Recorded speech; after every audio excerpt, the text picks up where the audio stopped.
I knew how to quit eating bugs. This seems so James Bond. There's no place like home. I'm gonna make him an offer again with you.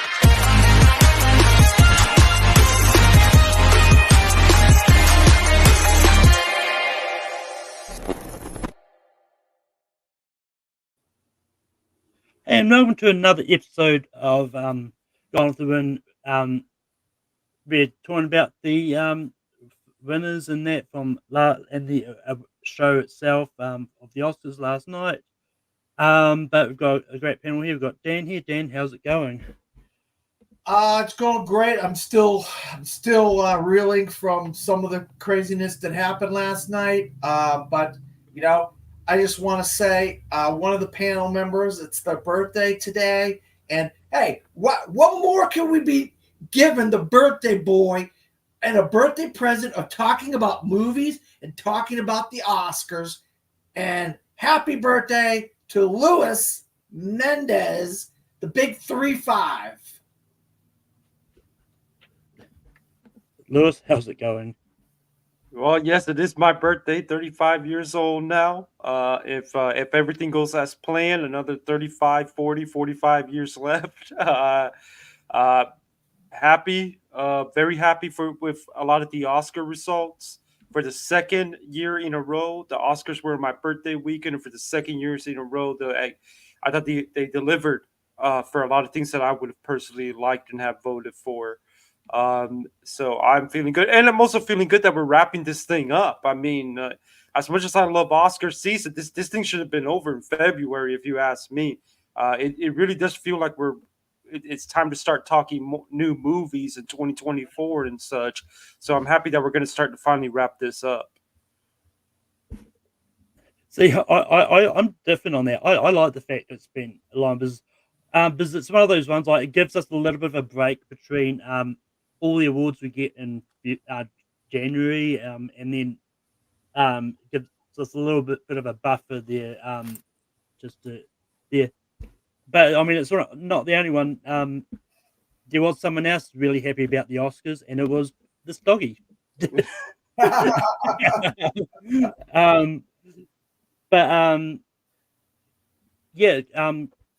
The way we're going to get into this, to start off by talking about the show itself, then we'll move into talking about the winners. And actually, before we get into all that, we really should take about, and I thought I'll get it out the way so we can get the negative stuff out the way first. But there was a little bit of controversy that did come out recently. Now, I don't know on how true this is, so take this with a grain of salt, but it has come out that The Holdovers is supposedly plagiarized from, I can't remember the author's name, but I think the screenplay that they're talking about is a movie called Frisco, which is about this doctor who forms a relationship with a kid, or something like that. But so, yeah, Dan, what do you make of all this controversy about The Holdovers? Yeah, you know, I didn't know anything about this. And I thought to myself, I love this movie so much. And to hear this kind of story come out, and then, it turns out that Alexander Payne had a copy of this script 2 different times. And he turned it down the first time and somehow ended up with it the second time. And they're saying that The Holdovers is just a little bit different than the script, and this could be a real stain on. I mean, not that he needs another stain on his reputation, Alexander Payne, but this could be another stain on his reputation that's not good for him. And this isn't good for the movie industry. But I mean, it just goes to show you that there just isn't a lot of new ideas out there. And people are stealing ideas from other people and making movies out of them. And it's sad.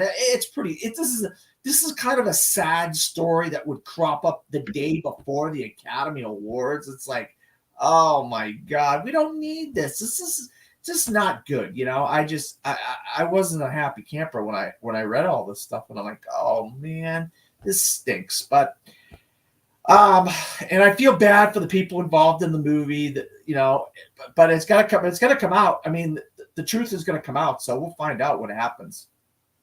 But Lewis, what do you make of all this controversy? I mean, this is a little bit awkward because I do believe it came close to winning original screenplay last night. I do believe man. that. Not to mention that I personally would argue that this movie, if it's not number 3, maybe it was number 4, number 5 in picture. There's a lot of support for this movie. This was a movie that has some of the best audience scores of the year. And this is awkward and staying on it. Now that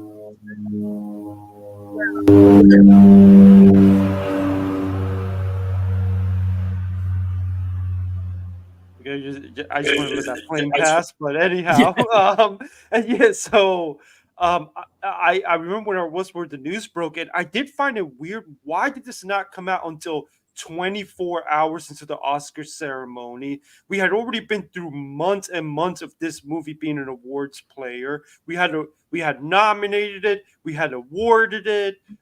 It makes no sense to me why it came out now.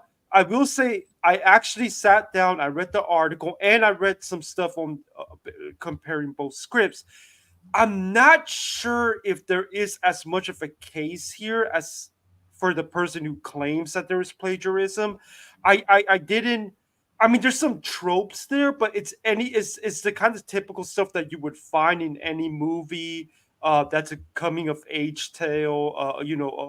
Old curmudgeon person connecting with a younger person. Nothing though came off to me like it was an exact near copy necessarily. But I do wonder what is the story behind this? What caused this person to sue? Because this is from the same writer who did Luca, who did Paddington 2. This isn't some nobody. But at the same time, David Hemmingson, I think he's 59 or something like that, and this is his first ever screenplay. So I do wonder what is the drama that's going on here. Even though I'm not sure the case for plagiarism is strong, I do wonder what is the drama that's behind this, and how much of a case is there for this. Yeah, well, I mean, one of those things, like, well, yes, maybe Alexander Payne did look at the script first go and that, but it's one of those ones. I think it's one of those ones. Like, if David Hemmingson was given this exact script and told to copy this, and I think there's a case. But if David Hemmingson had not actually seen the exact script that this writer is talking about, then I don't think it really is plagiarism. Like, Alexander Payne could have said, "I want a movie based around this kind of story. I'll leave you to write the details and all that." I mean, it's one of those ones, like, and I think it's like, I think it's different enough because it like the whole setting and different. Because I've also read the whole breakdown of these similar tropes and all that as well, and it's one of those ones, like, I mean, on paper it does sound similar, but when you think about it, look how many other years there's been multiple movies coming out the same year, like 1998. I want to say Armageddon and Deep Impact both came out the same year. They're both pretty female. Volcano and whatever. Yeah. Saving Private Ryan and Thin Red Line. Yeah. So I mean, there's a lot of movies that come out which have the similar themes and stuff in the same year. So none of them have come out. So I don't know what the story is here. I expect this is not going to be the last we're going to hear about it. But can I just say one thing about this, Malcolm, real quick before we move on? Yeah. I think it's, and I hate to say this, and I hate to bring this up, but I think it's the almighty dollar, Malcolm. I believe with this being a blacklisted script, and it was a highly contested multiple people were trying to get this script, and it's on the blacklist. This thing was going to probably fetch a lot of money for whoever decided to buy it. And if this guy, it kept passing around from person to person, and then this guy couldn't sell it, or he did, maybe he feels like now the money that he may have possibly gotten for the script, which, a lot of times screenwriters get, 400, 500,000 or something like that for these scripts that get turned into big movies. That's a lot of cheddar, if you ask me, to lose 400,000 or 500,000 for a script, don't you think, Lewis? Yeah, I mean, and then if of course if it becomes an awards player like this, then all of a sudden now you're on demand. That's You it. know, well, there's a lot of writers out there that are scraping by. You know, all of a sudden you're on in demand. And what I do find interesting, this isn't some nobody though who is claiming this. This is a award-winning writer who is behind some of the most successful and beloved films that we have had over the last decade or so. This is so it's very interesting to me that he would claim this. Again, I'm not based on what I have seen. Now, maybe there's some stuff I haven't seen yet. Maybe there's some details I'm not aware of. From what I have seen, I don't think there's plagiarism, but I do wonder what is the story behind this and why not, if you did have these concerns, why did you wait until 24 hours before the Oscars after we had just spent months nominating and awarding this screenplay? That so I there are certain things that I want to know more about this story. Seems a little sour grapesy, but there Yeah. could have been money involved, I think. Yeah, But again, this well, is not some nobody who is this I is know. this is a guy who you would think, you know, it's not like he's gonna lose anything here. So why does he really feel that there was some actual plagiarism? That's what Those makes it are interesting to me. those are stiff accusations. When you Yeah. use the word plagiarism, those aren't light accusations. And plagiarism for a script that has gotten the attention that it has. It's and you know, we just got that holdover stuff, Dan. That they sent us, that which included the screenplay itself with a note from David Hemmingson. Wow. You know, it just makes it more awkward. You know, like Yeah. I just wonder if there's more to the story that we haven't heard. yeah. I mean, it's who once again. I think if there's more to be said about this, it will all come out in due time. The timing, like I do agree with you. The timing of this is really weird. Like, why would you come out now and not come out when the nominations come out, and then make people think twice about voting for it? Yeah. Because at the time it came out, like the voting was already closed. Like whatever was going to win was going to win. This kind of reminds me of I think it was 2017 when all the stuff about Casey Affleck broke just like at the same time just before he got best actor that year for Manchester by the Sea. So I mean these If it could hurt anything, it could, because I believe Anatomy of a Fall was not eligible at WGA.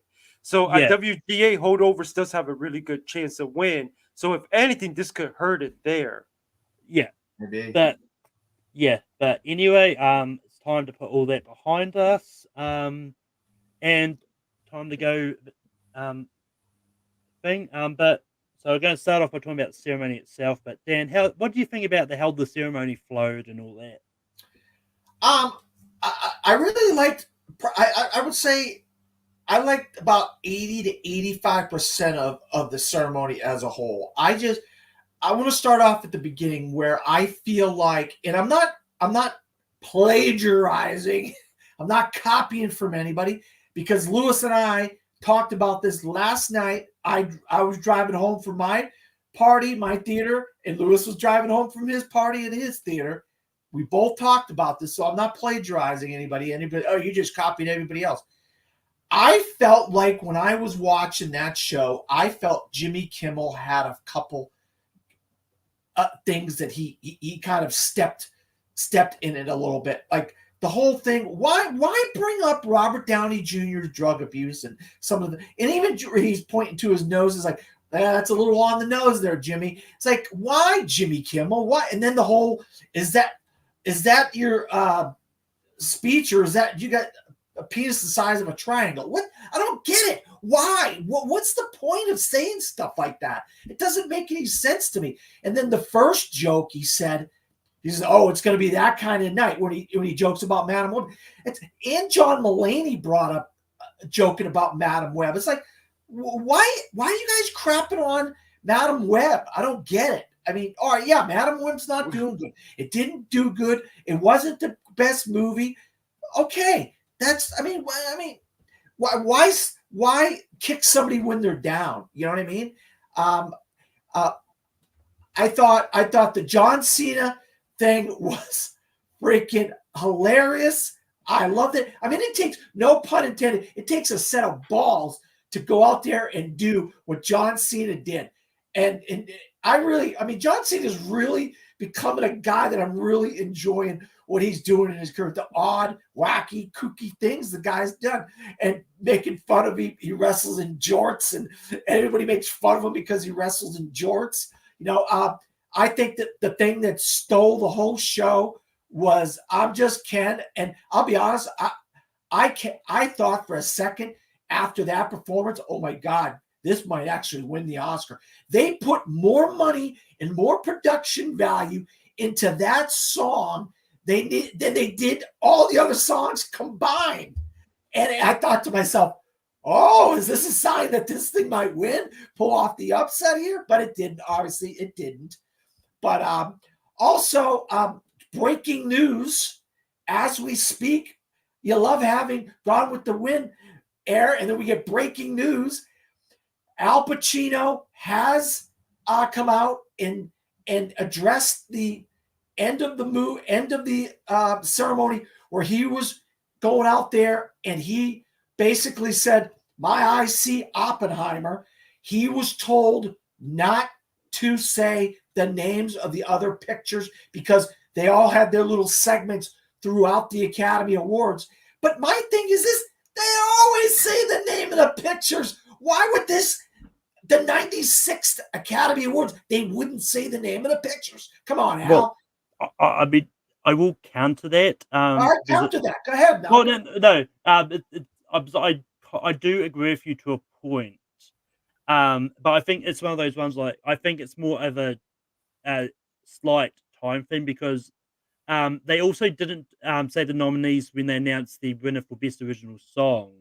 So, yeah. So, I mean, I think it's but yeah, I kind of agree with you. I kind of wish they did do that, but once again, I think it's a case of they probably felt like it's redundant to reiterate those because they've already had their spots throughout the night anyway. But no, I get that. I get that. I'm just saying we got an explanation from him about what happened. The producers of the show told him not to do that. So but Dan, not to cut you off, but that doesn't explain that he's supposed to say, and the Oscar goes to. And he said, and he looked, and I'm not saying this in a derogatory way. My eyes see Oppenheimer. I'm not saying this in a derogatory way, but to me, it seemed like he had a little bit too much to drink in the green room or something. Because he did seem a little off when he got there, and the people I saw it with were a little bit confused. I mean, when he says "my eyes see Oppenheimer," I'm thinking like, wait, does he mean like the Oscar goes to Oppenheimer? Like, you even could see that there was a little bit of a delay from the Oppenheimer people. They realized, oh, we can celebrate. Like, he seemed, there was something off about him. And like, it's not like this, the dude's been around for a while in the industry. He knows that you say, and the Oscar goes to. He seemed like he was slipping up. Yeah, well, he's 80-something years old. All these guys are getting to be ornery and curmudgeons at this age. You could just, and I'm not knocking the guy, but both Robert De Niro and Martin Scorsese, you could tell they weren't in a real good mood throughout the show. You could just tell Marty didn't even want to be on camera. Robert was on camera and he laughed a couple times and they made fun of him a little bit, but these guys didn't look like they didn't even want to be there. I think they're at that age now, Lewis, where these guys don't even want to be on camera. They don't even want to be involved in stuff like this anymore. I think it was because it's the 50th anniversary of The Godfather Part 2 that they got Al Pacino to do this. Yeah. And, well, that, and he did star in Nolan film too. And, and we knew that. On Insomnia. Oh, great. Yeah. Oh, I love Insomnia. Good, solid film. Yeah. One more thing before I get moving on to Lewis, Malcolm, I was surprised at some of the upsets. I mean, I know some people say, "Oh, those aren't upsets." A buddy of mine went 21 for 23. A close friend of mine, and yours, Malcolm, went 21 for 23. So I guess to some people the upsets weren't upsets because they picked them. And for me, I ended up going 18 for 23. for us for Gone with the Wind, and then 19 for 23 in other places. Because I did pick Cord Jefferson and other places. I just decided to go out on a limb and pick Oppenheimer and adapted screenplay with us. Yeah, overall, I mean, I really enjoyed the show. I think it's more. I mean, I don't know the ratings. I don't know if you got that stat yet, Malcolm, but I think the ratings had to be pretty high with Oppenheimer and Barbie being involved. And Poor Things is a popular film as well. So overall, about 85% of the show I really, really, really enjoyed. I had just those small little things that bothered me. But other than that, I enjoyed most of the show, yeah. Yeah. But Lewis, what did you think about how the show went? Yeah, I'll try to be quick. I mean, I didn't think Jimmy was safe. It wasn't a Joey Coy type of disaster or anything like that. But I did think he was better last year. I think there were some jokes that fell flat. I think that he seemed to be going through the motions at times. If anything, I thought the best bits didn't necessarily come from the opening monologue, but some of the stuff that they sprinkled through the show. I loved the John Cena thing. I loved the Kate McKinnon thing with Spielberg and on the documentary short. My crowd that I was seeing it with really ate that up. That kind of stuff I found. The Arnold and Danny DeVito confronting Michael Keaton thing, that was awesome. That was hilarious. We had good performances for song, and I say this as someone who wasn't that into the songs that were nominated this year. Even as someone who wasn't wild about Barbie, that I Am Ken completely stole the show. Probably the number one most popular segment with the crowd I was watching it with. And by that point, I had some spirits in me, and I had seen my favorite win already happen, which we'll talk about in visual effects. So I was at that point, I didn't care. I was enjoying the performance. The presentation with the actors, I liked the idea of having past winners, but I gotta admit, I missed the clips. If they do this again, I would like to see if there's any way to incorporate the clips again. And again, I Al Pacino, God bless him. I don't know if he was drunk or buzzed or whatever, but the dude, you can't like confuse people like that, especially after Jimmy Kimmel almost jinxed it by making the joke about Emma and he comes out and he's opening it slowly and it's like, okay, wait, are you supposed to say the nominees or not? And he's like, my eyes see Oppenheimer. The theater didn't know what the heck was going on yet. But I mean, again, I think overall it was an okay enough show. I think it did the job. It wasn't anything great. I think overall last year's ceremony, I think came off better. But there was a lot of good stuff in here. Yeah, I mean, I agree with you though. Real quick, Malcolm. I agree with you, Lewis, on the song. I was surprised because I didn't know who sang the song for Flamin' Hot, and I saw interviews before it was this Becky G, and then when she come out and she did her thing, I did enjoy Becky G doing the Flamin' Hot song. So that's I just want to add that one point there. But you know what annoyed me is that if it wasn't a Barbie song, they barely gave them time. It was always a short version, and I get it. The Barbie songs are going to get more ratings and more eyeballs than these other songs. But yeah, I mean, because I was getting into the Becky G song, and then it just abruptly ended. Yeah, I was like, what the hell? Oh, also, final thing I will point out: the In Memoriam section. That could have been directed better. I love the song, I love the performance, but let us see what's going on the screen, and don't cop out at the end there by just having names on a black screen like that. This is the In Memoriam segment is the one thing that they keep seemingly messing up with almost every year. The Academy really needs to get to this stuff together. They really come on, guys. Like, there's got to be a better way to do this. Agree. Yeah, I mean, it's one of those ones. Like, I actually didn't mind the way the In Memoriam segment was done. Like, well, yes, all the names on black screen didn't work, but it's one of those ones like with so many like people in the industry as I know it's bad saying this, but so many people in the industry dying every year. Like they can't really realistically fit everyone into however long they give the in memoriam, which is why I'm glad they are doing the whole thing at the end, like go to this page to see everyone. I mean, and it's one of those ones like I wish they could put everyone in there, but realistically, it's not overly feasible. But it's one of those ones like I actually did like the way they did it, especially when they went to the composers and it actually sort of went out and you saw them in front of the like orchestra and that. So I do like the way they organized it with that and that and but yeah I mean there's probably things they could change that's for sure, but like I unlike some past years where it, like especially a couple of years ago it just felt like they were speeding through the in memoriam very quickly. I can't remember what year that was. I think it might have been the COVID year or something, but it didn't bother me too much. And I mean, it's one of those ones. Like, I think I've said this to a few people. They really should have paired Albertina with someone. Because having him come out alone, probably, especially with him being as old as he is now, and don't forget he is a new father as well. So I mean, he's probably been a lot sleep deprived as well.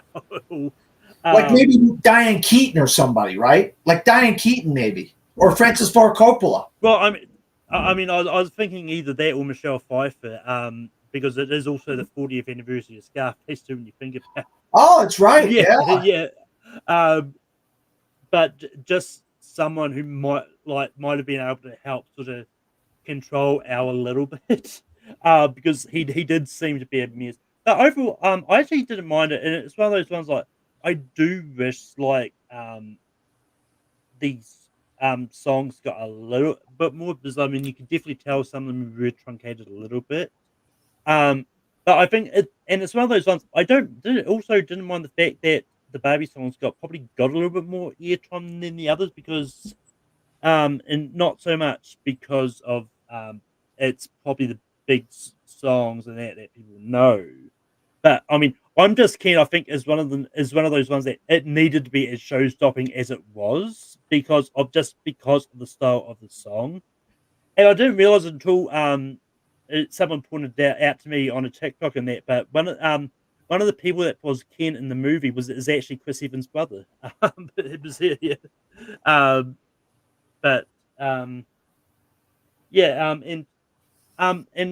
but especially Jim Kimmel, I like the way it's presenting, and I think it's one of those ones. I think because he may have talked to Robert Downey Jr.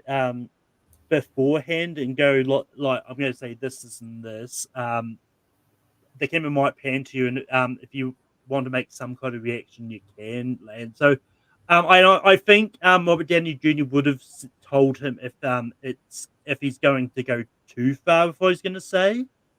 So I think the whole on the nose bit was something that they might have just done as a bit, just like with the Steven Spielberg thing. And yeah, I mean, John Cena announcing the costumes, starting out, which I'm still not convinced he was completely naked. That he might have just had like undies but that the card just was enough to cover. But oh yeah, and I think that was really a fun bit, especially for the what he was announcing. I do wish that they actually paired him for The Rock just because of they're both wrestlers and all that, but it is what it is. Is the fact that they were kind of the other bit I did actually want to mention because there was some moments in the transitions when they're going to commercial and that there was some really either whether it was planned or confusing, but because when Billie Eilish, Ariana, and all that were going backstage after winning Best Original Song, it looked like they didn't realize they were filming the way they just kind of tried to sneak through without noticing.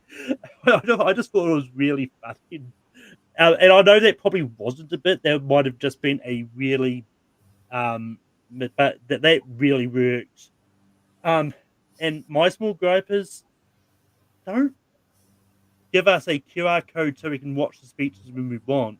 Show us the lifetime achievement speeches like you used to. Like, just have going like, these people got the lifetime achievement awards. Now we're going to part 10 away and do a different award. Let show us a clip message or a like all the speeches edited together or something like usually. You don't have to spend too long on it. Just show us their reactions to getting these lifetime achievement awards because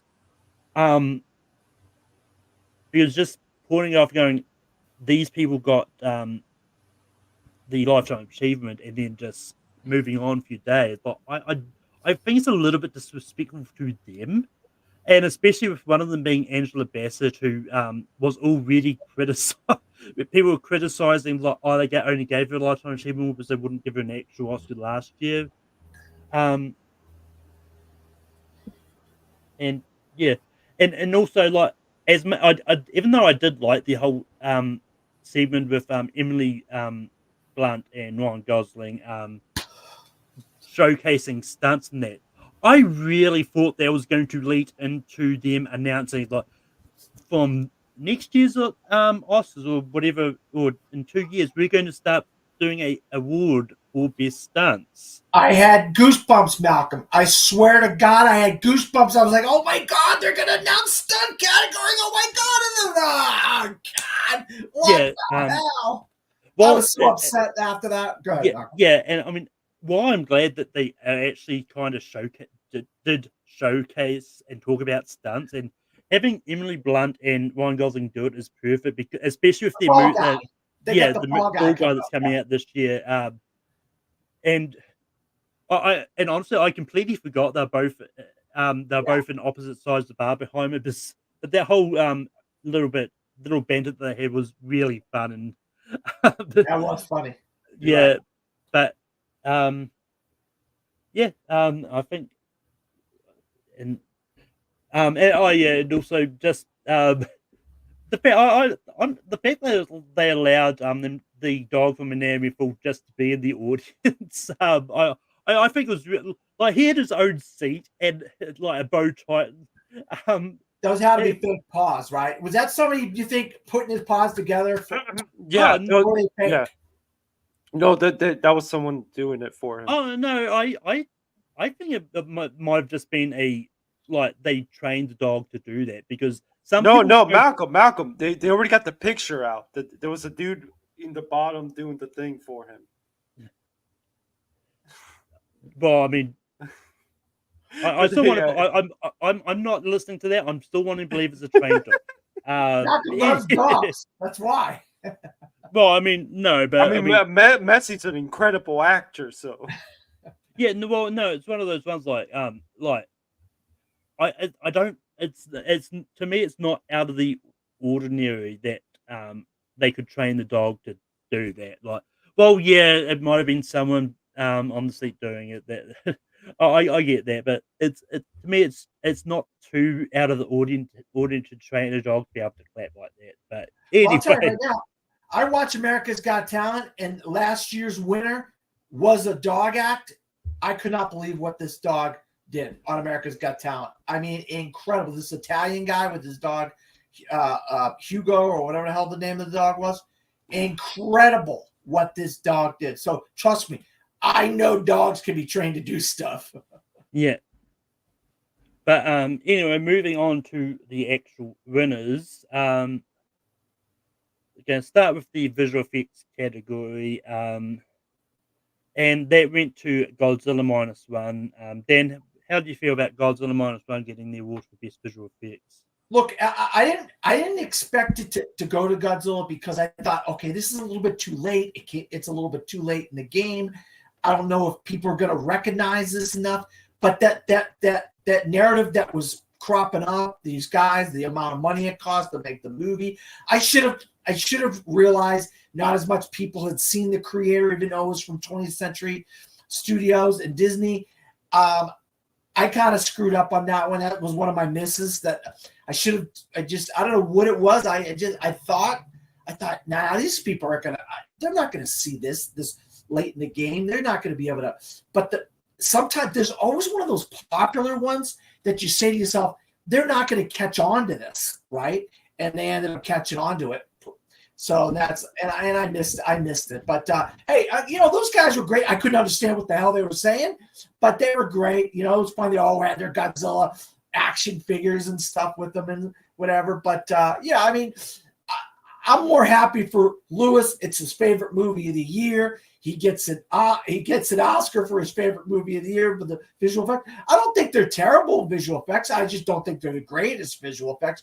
But under the amount of money the movie had to make the movie and make the visual effects look that good. And I like this scene where they show how they put the visual effects in the various films together. And there was he's like destroying a city or something, and how they put that together was pretty freaking amazing. Just looking at that, So hey, I'm glad it won. I mean, I'm sad that Creator didn't win because I wanted to get it right. But for my buddy over here, Lewis, I'm glad.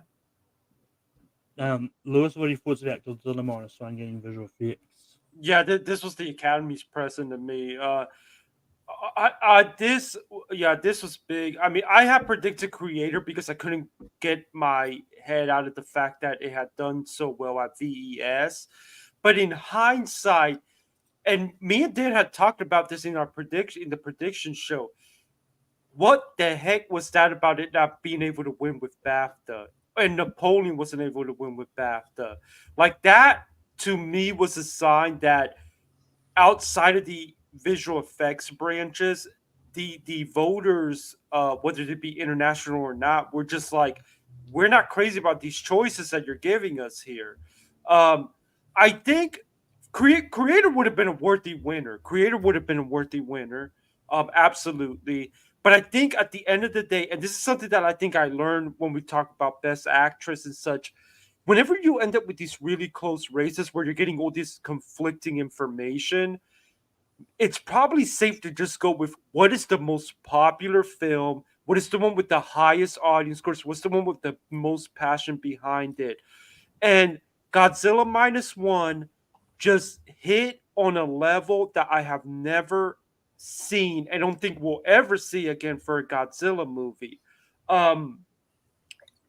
2 days before the Oscars, this movie dominated the Japanese Academy Awards. It won 8 awards, including supporting actress. Perfect Days actually gave it a pretty good fight, but at the end of the day, it won Best Picture. And let's not forget, Godzilla Minus One had some of the best critical reviews of the year, some of the best audience scores of the year. It was third behind Anatomy and Zone of Interest for international feature wins among critics groups. The Puerto Rico critics group that I voted, we awarded it international feature alongside visual effects. It got some Best Picture mentions among some critics groups. It's a movie that just ended up picking up steam. And on top of that, the narrative, the little Godzilla figures and how that became a thing. The director was all over Hollywood doing these artisan screenings that were packed. And here's the thing. He was campaigning aggressively, but I don't think he was meaning to campaign aggressively, because it's not like these Toho knows about how to campaign for an Academy Award. I think he was just enjoying the moment of getting to meet all these people like Spielberg and such. Steven Spielberg made a comment that he loved the movie and he had seen it 3 times. Well, I wonder what he voted for visual effects. I mean, and on top of that, I saw a story that they had to convince the Toho president to submit it for an Oscar. And the Toho president was like, oh, there's no way that we can beat these big Hollywood movies. And what happens? It gets nominated for an Oscar and beats big Hollywood movies. And this is the first time ever that international feature wins visual effects. And if that's going to happen, it's kind of apropos that it would be a Godzilla movie from Japan that does it. This, to me, is just a really good, fun win. This is my favorite movie of the year. It's part of the franchise that got me into movies in the first place. And I was very, very happy to see this. My theater reacted very well to it. it was really cool to see, and the pictures are out there with the director meeting Nolan, the little golden Godzilla going up against the Oscar. It was just one of the best moments of the night. Yeah, I mean, this is one of those ones. Like, I think it was a mixture of the fact that the pull really wasn't the strongest in visual effects. Like, there really wasn't anything like it was really standing out. But I think the other thing is, I think a lot of the Academy might is like they just want to give it an award, like vote for it because of what it achieved with so little money. And I think think that's simply what it is. Because I think they're probably in awe of what they managed to achieve with I think it was about $15 million or something like that. And um and and the fact that they did really good visual effects just with that much money, I think is an achievement in its own. So I'm glad I got the win. Like once again, I also kind of went the creator on this, but as also one that's like I really wasn't that strong on anything that would win, but I just went creator because it was winning in some play and won the visual effects society where Godzilla wasn't. It's like, we'll see what happens. I mean, I will say that it is interesting to finally get a competitive one of these for once, because I think we already know what's going to win next year's. Yeah, it depends on what it's up against. Like I wasn't too fussed on the visuals of that movie. Anyway, moving on to film editing, and that went to Oppenheimer. Lewis, what are your thoughts about Oppenheimer getting editing? Yeah, I mean, as expected, it dominated the season. It was one of the ones that I rated as safe. I thought it was pretty much a lock. I knew it was going to happen, and happy for Jennifer Lame. And I think that there is a possibility that she is potentially going to become the new Thelma, because she's already done some great work. I would not be surprised if we see her on that Oscar stage once again in the future. Yeah. This is one of those ones that didn't surprise me the slightest. Just because this is the one that was the one I see it is like this was the front runner, and as one of those ones like as much as I do like the other movies, I wasn't overly strong on either of them managing to topple Oppenheimer. So it's like Oppenheimer's an easy choice here. And what you thought about Oppenheimer getting editing? Yeah, I mean, this is such a no-brainer. I mean, I just think if you watch that movie, you can't help but be impressed by the editing of that movie with those three stories going back and forth, and then especially in the third act of the movie and how those two main stories with Louis Strauss and then Oppenheimer in that little room getting the third degree of whether he's going to keep his clearance or they were going to take his clearance away or whatever. That stuff was really, really impressive editing. But when they edit all of that stuff together, was just some of the best editing. I think maybe Anatomy of a Fall might have had the second best shot at it, but it wasn't even going to come close to Oppenheimer. So yeah, and she started with Tenet, and now she did this one. So she's got two good films under her belt, Jennifer Lame. And I think I actually like what Lewis said about that. I think she could be the next like Thelma Schoonmaker. She could be like doing this for quite a while. But moving on to best costume design, and that went to and what was pretty much a 50-50 sort of race throughout this, but it ultimately went to Poor Things. And they kind of went for it, and as and as we predicted, they kind of went for the first time costume win over established people. And it's one of those ones like this. I think this is well as if this is one of those ones that could have gone one of two ways. Like it was either going to be Poor Things or Barbie, but Poor Things I think is good. The costume design is great, and yeah. But Dan, what are your thoughts about Poor Things getting costume?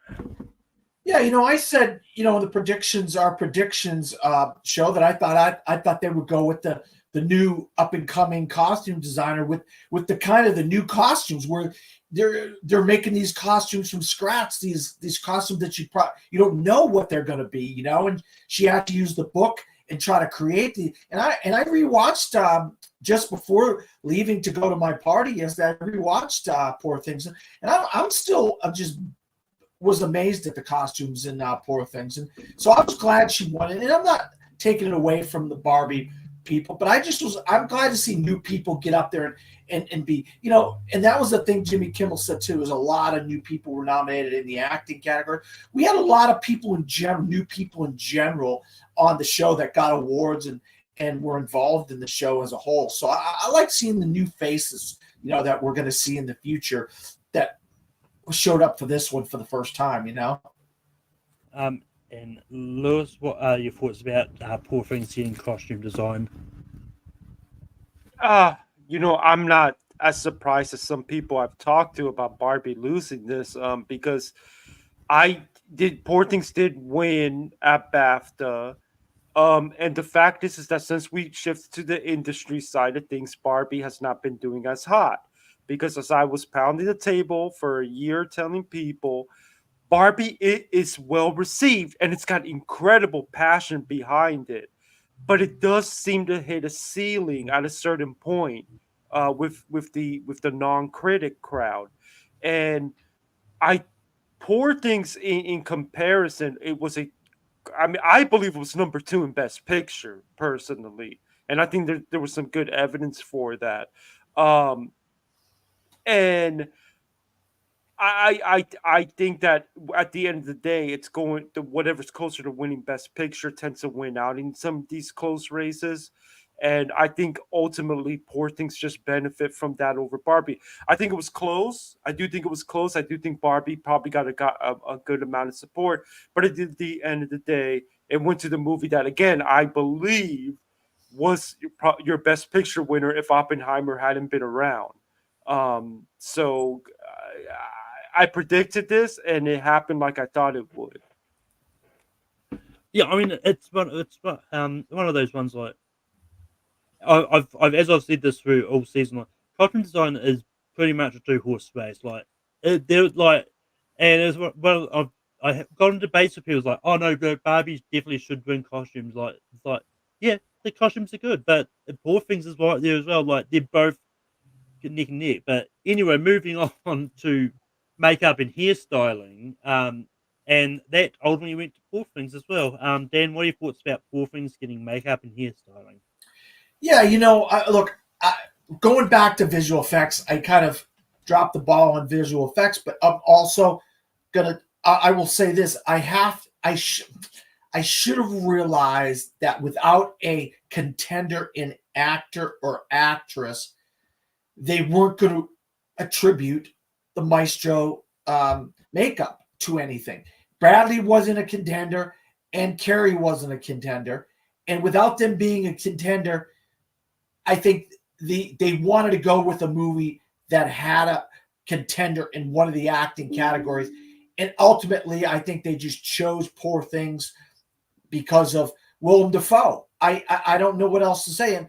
Because unless they deemed the hair that important this time around, which they may have, but I think it was because of Willem Dafoe's makeup and some of the the science stuff he was doing, the prosthetics and some of the different scientific work he was doing and some of that type of stuff. And because of Emma, I believe they put 1 + 1 = 2, and that's how they deemed it, where Emma's got the better shot at it. I thought they would. I even brought out, I thought maybe Oppenheimer because of the de-aging and how these guys go from young people to old people, and I thought that looked pretty good. But I should similar to Vice a couple of years ago, a few years back. If what's his name wasn't gonna, I thought he had a better shot at winning. Christian Bale did. And I guess Bradley Cooper just didn't have as good of a shot at winning. And if they thought he did have a shot at winning, maybe Maestro could have gotten it. but I have to be a little bit more cognizant in reading the room a little bit better. That and I missed, that was the one Poor Things when I missed, and I kind of wish I kind of changed it to Poor Things, to be honest with you.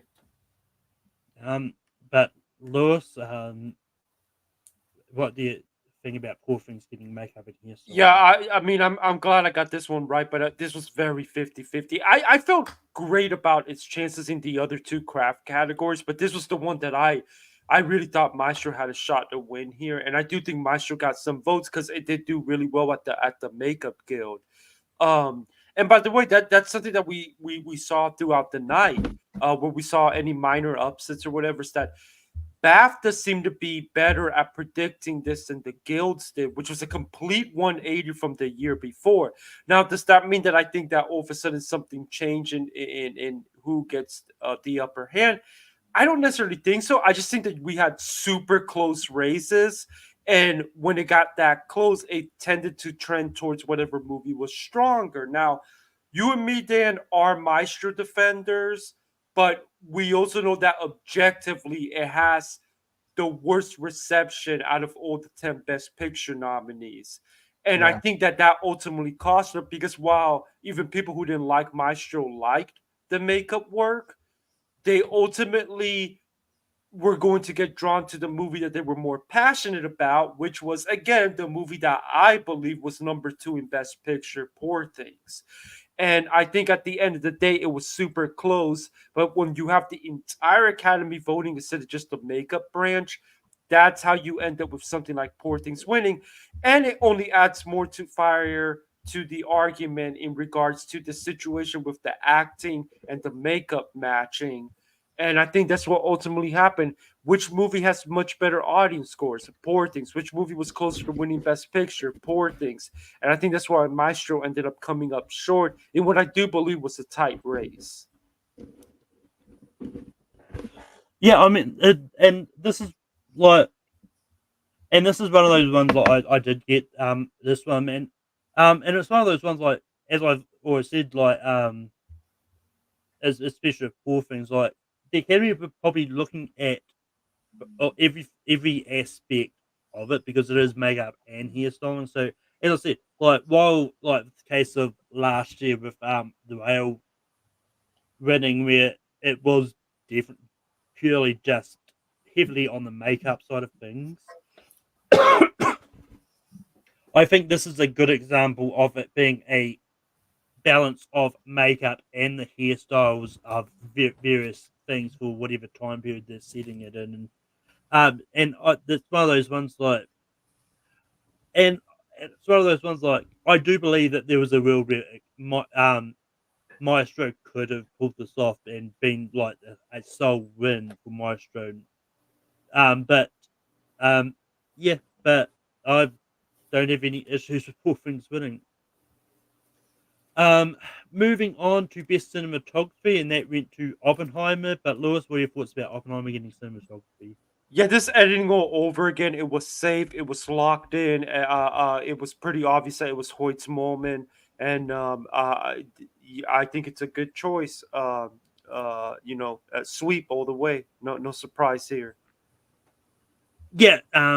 This is one of those ones that, like, was probably the most obvious of wins of the night, because, like, it was the clear front runner from the get go. Like, while some of these other ones, like, their cinematography was good, Oppenheimer was just on another level. And yeah, so Dan, what do you think of Oppenheimer getting cinematography? Well, I really liked Hoyt Van Hoyten's speech too. It was like talking about how he's so glad that he hitched his wagon to Christopher Nolan, and he was talking about the IMAX cameras and the various styles he had to use. I love that when someone wins and then they kind of get into some of the minutia of what they do, and I think it's his time. The guy's been putting in great work for years, and he's going to have next year. I'm I'll tell you right now, he should be thanking his lucky stars that Greg Fraser was not in the mix this year, because Greg Fraser is probably going to win his second next year because of Dune. But crossing my fingers, I love the cinematography in Dune, but you don't know. Maybe the cinematography in Nosferatu or something else might win. I love Greg Fraser. I think he got jobbed on Batman. That was amazing cinematography. But I'm glad for Hoyt, because I've been watching Nolan films for years, and I've been watching him do it, Nolan films. So I really am happy for the guy. But moving on to the award that probably should have been won by Asteroid City, but wasn't even nominated. Production design went to Poor Things, which and I know I made that joke, but I don't have an issue with Poor Things winning. I do think the production design itself is good, because it takes a lot to design the, like, even using the volume, it does take a lot to design the, like, stuff they put on the background and stuff as well. So and all that is amazing. I get Dan has his issues with the volume in general, but I think, like, the whole all the sets stuff, all the props that was used, like especially the science and stuff, I think those all well done. And once again, this is another one that was 50-50 between Barbie and that. Like, this could have gone either way, and it's one of those cases I do want to believe that Barbie was probably close behind with this too. Because both those were really good, and even Oppenheimer, for other reasons, I think was good too. But I don't have an issue with Poor Things winning this. But then, what are your thoughts about Poor Things winning production design? One of the things after, because like I said, I watched Poor Things before going to my party to where I watched the Academy Awards, and I want to backtrack a little. I do, after watching Poor Things again, I started looking at the things that we had contention about: makeups, costume, production design, that type of stuff, because I was like, I want to see what people are talking about. And looking at a lot of that stuff, I do realize the craftsmanship in a lot of that type of stuff, even though it was set on sound stages and stuff like that, with the volume in the background or like screens in the background and stuff. But if you look at the building, the various cities, and then the boat, and then that type of stuff, there was a lot of craftsmanship. There was a lot of interesting aesthetics to the different cities. They weren't like straightforward versions of like Milan and Paris and these places. They were kind of like scientific-y versions of these cities and these places. So I do have to backtrack a little bit as far as that. And I am impressed. I was more impressed going away with watching Poor Things the second time around. And I even though I had it, I predicted it to win. I have more respect for the production design in Poor Things than I did going into that second viewing of the movie. And then I was like, okay, yeah, I understand why. Because I saw the movie back in like late November or mid-November, or something like that.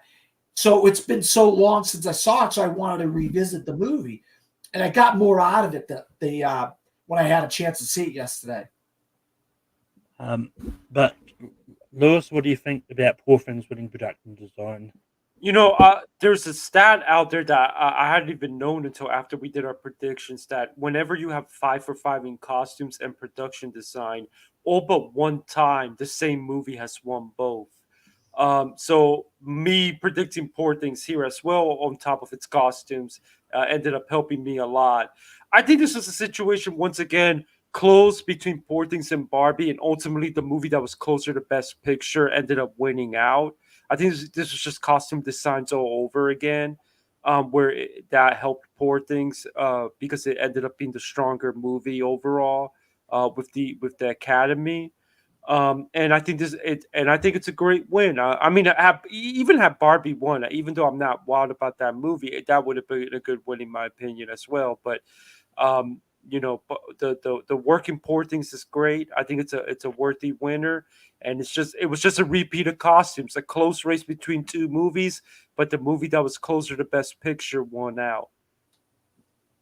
Yeah, but moving on to Best Sound, and I think this is one of the ones that I do think was a legit shot, because I thought it was going to go the other way, but ultimately did go to Zone of Interest, which I think, and this is a case. I actually really love this speech that this person did as well, but I'll get more into that. Because Lewis, what are your thoughts about Zone of Interest getting sound? I was wondering because every year we tend to get at least one that's like a really big surprise. I think it says something about how much we knew what it was coming down to, that this was what I believe was the big surprise of the night, because I had Zone at number 2. It's not like I had it at number 3 or 4 or 5 or I did think it was the one that could beat Oppenheimer, but I did rate this as likely Oppenheimer because we had seen Oppenheimer do well with both sound guilds. And Zone of Interest was upset by Society of the Snow at one of the sound guilds for the international category. So it looked like things were going Oppenheimer's way, but obviously it was really tight, and Zone of Interest ended up coming in ahead. And I think this only verifies something that I was seeing the anonymous ballots and that vibe that from other people that I have been talking to, that Zone of Interest did seem to pick up some steam. And was still getting discovered after the nominations came out. Obviously, it didn't end up becoming like, Quiet on the Western Front, where it almost won Best Picture, but it was clearly, I think, probably got into the top 5 tier. I think that helped it win here with its incredible sound work in what was probably a super close race.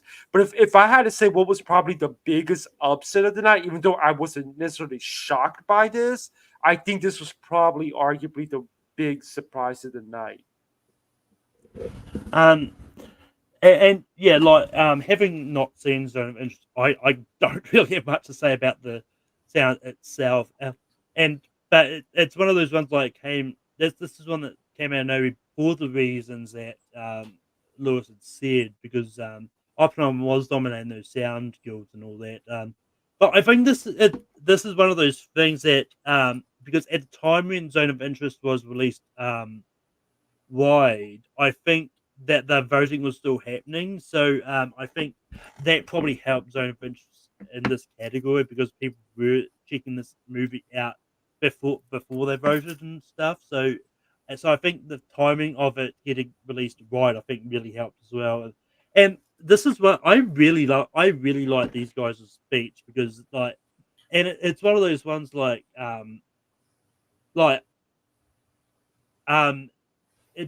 not to the extent of some people. It does annoy me a little bit when people bring up politics in their speeches.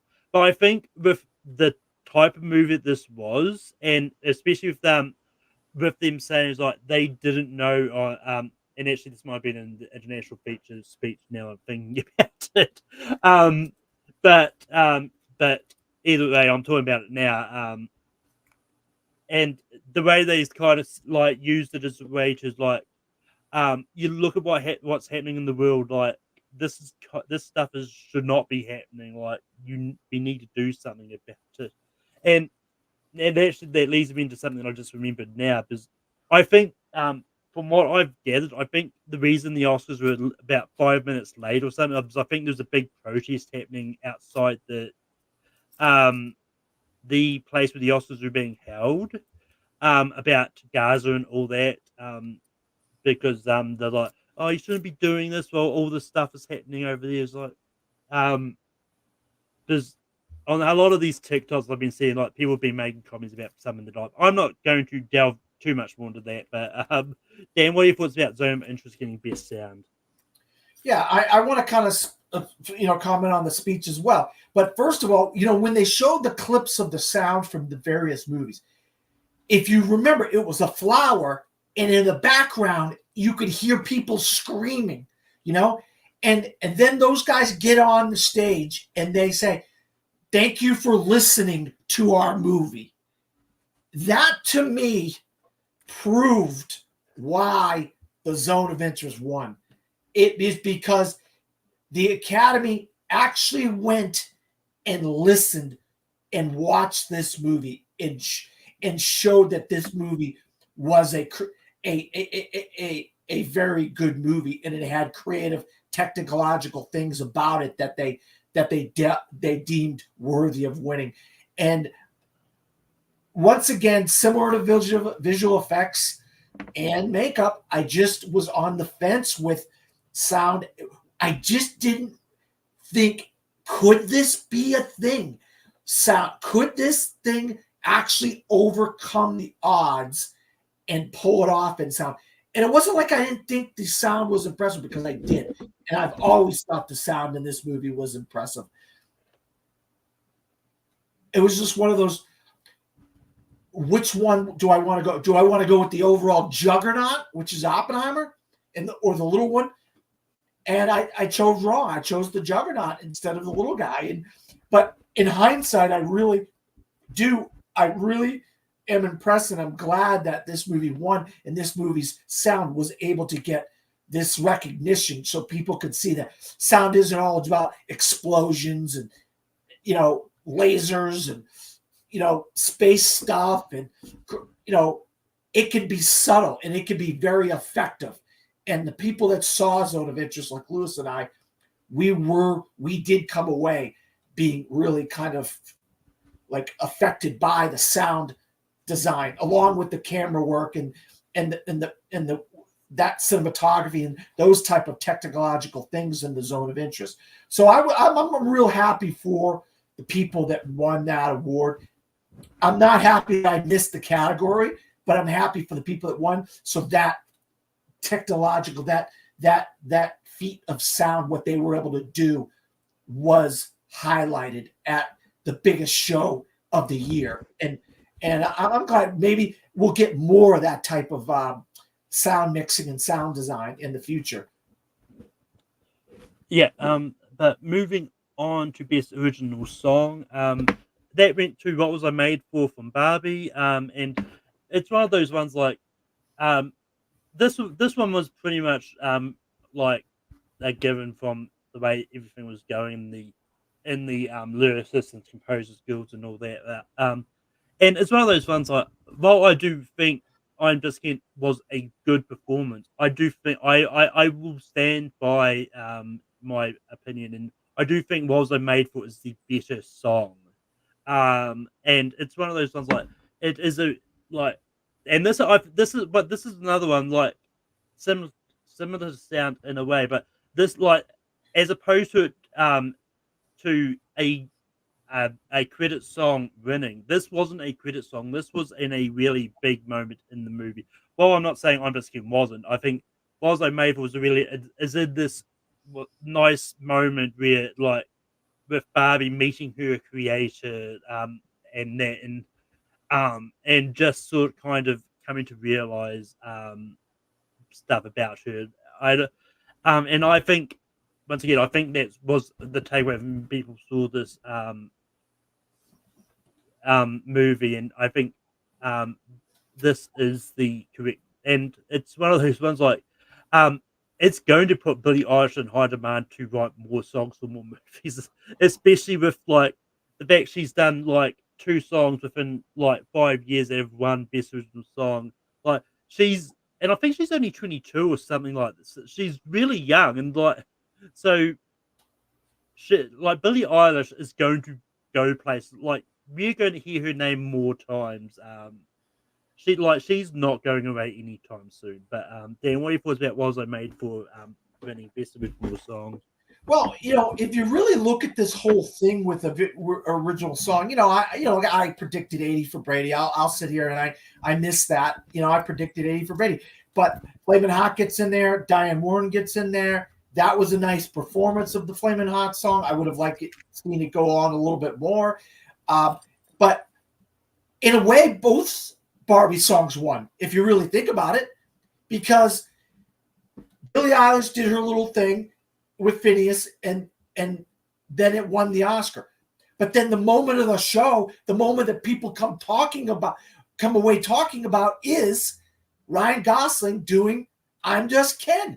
That number took over the show. It was the thing that everybody is going to remember about this Oscars going forward. And so in a way, they both won. Barbie won 2 Oscars in a way. Not 2 Oscars, but, well, technically 2 Oscars, because Phineas got one and Billie Eilish got one. But I think as a whole, this is a great moment for Barbie. And I think if you look at the show on a whole, Jimmy Kimmel really wanted to push this Barbie narrative with the thing at the beginning and then talking to them first. And then this whole thing with the songs and stuff. Like, and then picking on the audience, like, you guys didn't vote for Greta Gerwig and stuff. So I think 7 Oscars, you're not going to take that away from Oppenheimer, and 4 Oscars, you're not going to take those away from Poor Things. But in a way, I think people are going to come away from this Oscars with Barbie on the mind. Yeah, and just very quickly, I'm Just Ken was so good it broke Emma Stone's dress. Yeah, it did. Yeah. But Lewis, what are your thoughts about What Was I Made For winning Best Original Song? Yeah, just as we expected, they love their ballads. They clearly love Billie Eilish. I expect her to be back again. So I mean, there's not really much else to say. It just felt like a foregone conclusion for a while, and that's ultimately what ended up happening. And you got to believe if you're a studio head looking for some Oscars, you're thinking about asking Billie to do a song for your movie because she's looking like a lock at the moment. And the other thing is this: do we know what Diane Warren's got coming up this year? Does anybody already know the kind of songs she's got? Which movies she's got songs in? Have we got those tea leaves yet for Diane Warren? Because she's going to be in. If she's got a song, she's got to be in there next year. And I'll tell you right now, and I got this wrong, but I'll tell you right now, if 80 for Brady, instead of coming out in like February around the Super Bowl, it had come out more in the season, the football season, where it was more on people's minds, maybe it could have snuck in there. And I'm telling you right now, look, hindsight is 2020. All right, guys, we know this. Think about those 5 women getting Oscars for singing that song, and Diane Warren getting in that. And I mean, or they're singing it so that she could get the Oscar. But I mean, do you think it would have been a difference between Flamin' Hot and 80 for Brady if 80 for Brady had come out during football season instead of February during the Super Bowl? Or do you think there's no bueno on that? I honestly don't know. Because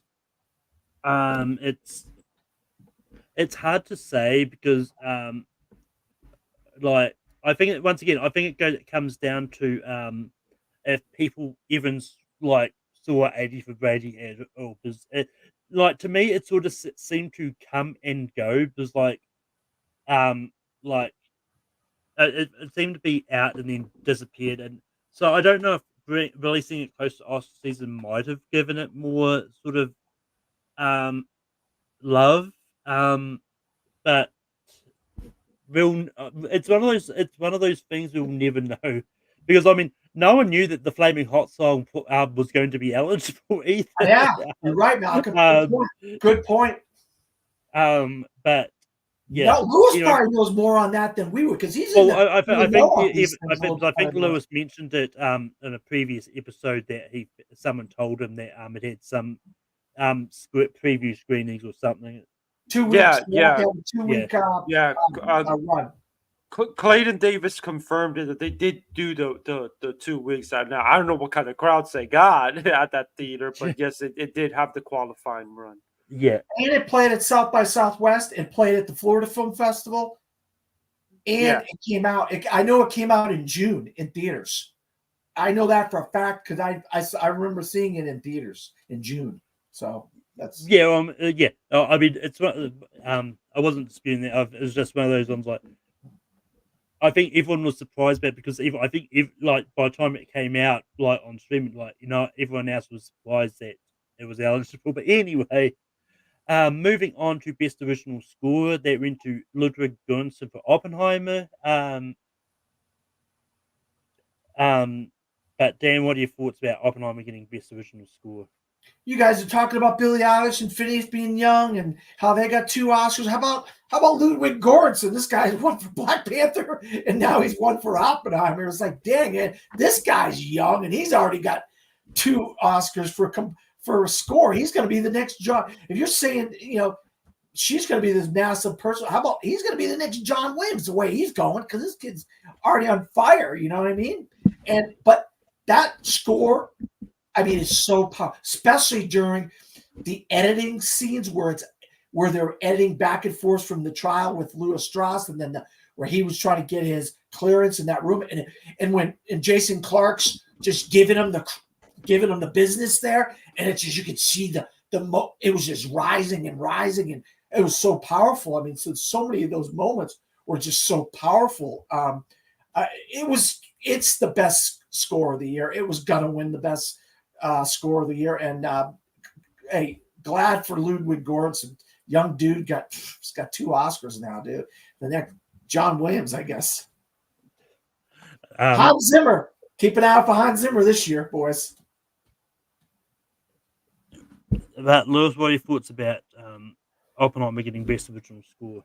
Yeah, I mean, this is basically the cinematography and editing thing all over again, but particularly compared to editing. Like this, it was pretty much looking like an absolute lock. It dominated, it swept. It was pretty obvious that it was going to win score. This is a score that has the potential to be an all-timer that's still talked about decades from now. It's a well-deserved win, but it's extremely expected win.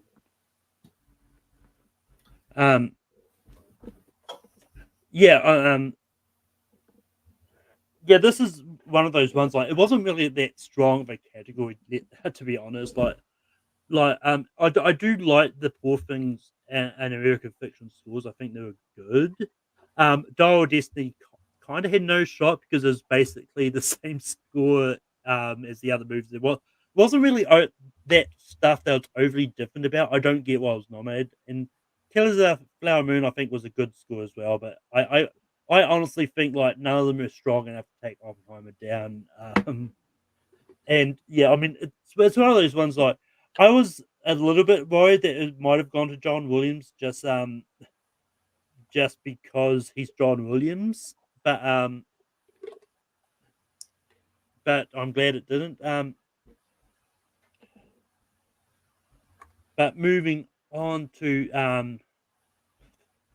a category that really annoyed me for reasons I will explain in a minute. But it was best animated short form. It went to War It's Over, inspired by the music of John Yoko. But Lewis, what are your thoughts about War It's Over getting animated short form? Well, with the shorts, you always got to be careful. And I mean, spoiler alert, I went 1 for 3 on the shorts this year because I tried to guess the upset. And when you try to guess the upset and you get it wrong, you end up getting 2 wrong. But this was the one I did get right. I did think War Is Over was going to win. It was surging at the end there. It's not, it didn't have the greatest reception, but a lot of people knew that the Academy voters would like it and really get into it. And I do think 95 Cents and to some extent A Letter to a Pig put up a good fight. But at the end of the day, I think that the timeliness, the message, the Beatles, the Yoko and John Lennon connection just ended up winning out at the end for it. Yeah. So this is the one that really pissed me off because I predicted it last week on the show, and because I made a last-minute decision to switch up my predictions. There, did I change it on Gold Derby? No, I didn't. So according to Gold Derby, I got it wrong. But on the show, like, you can go back and check. I definitely said I think this is going to win.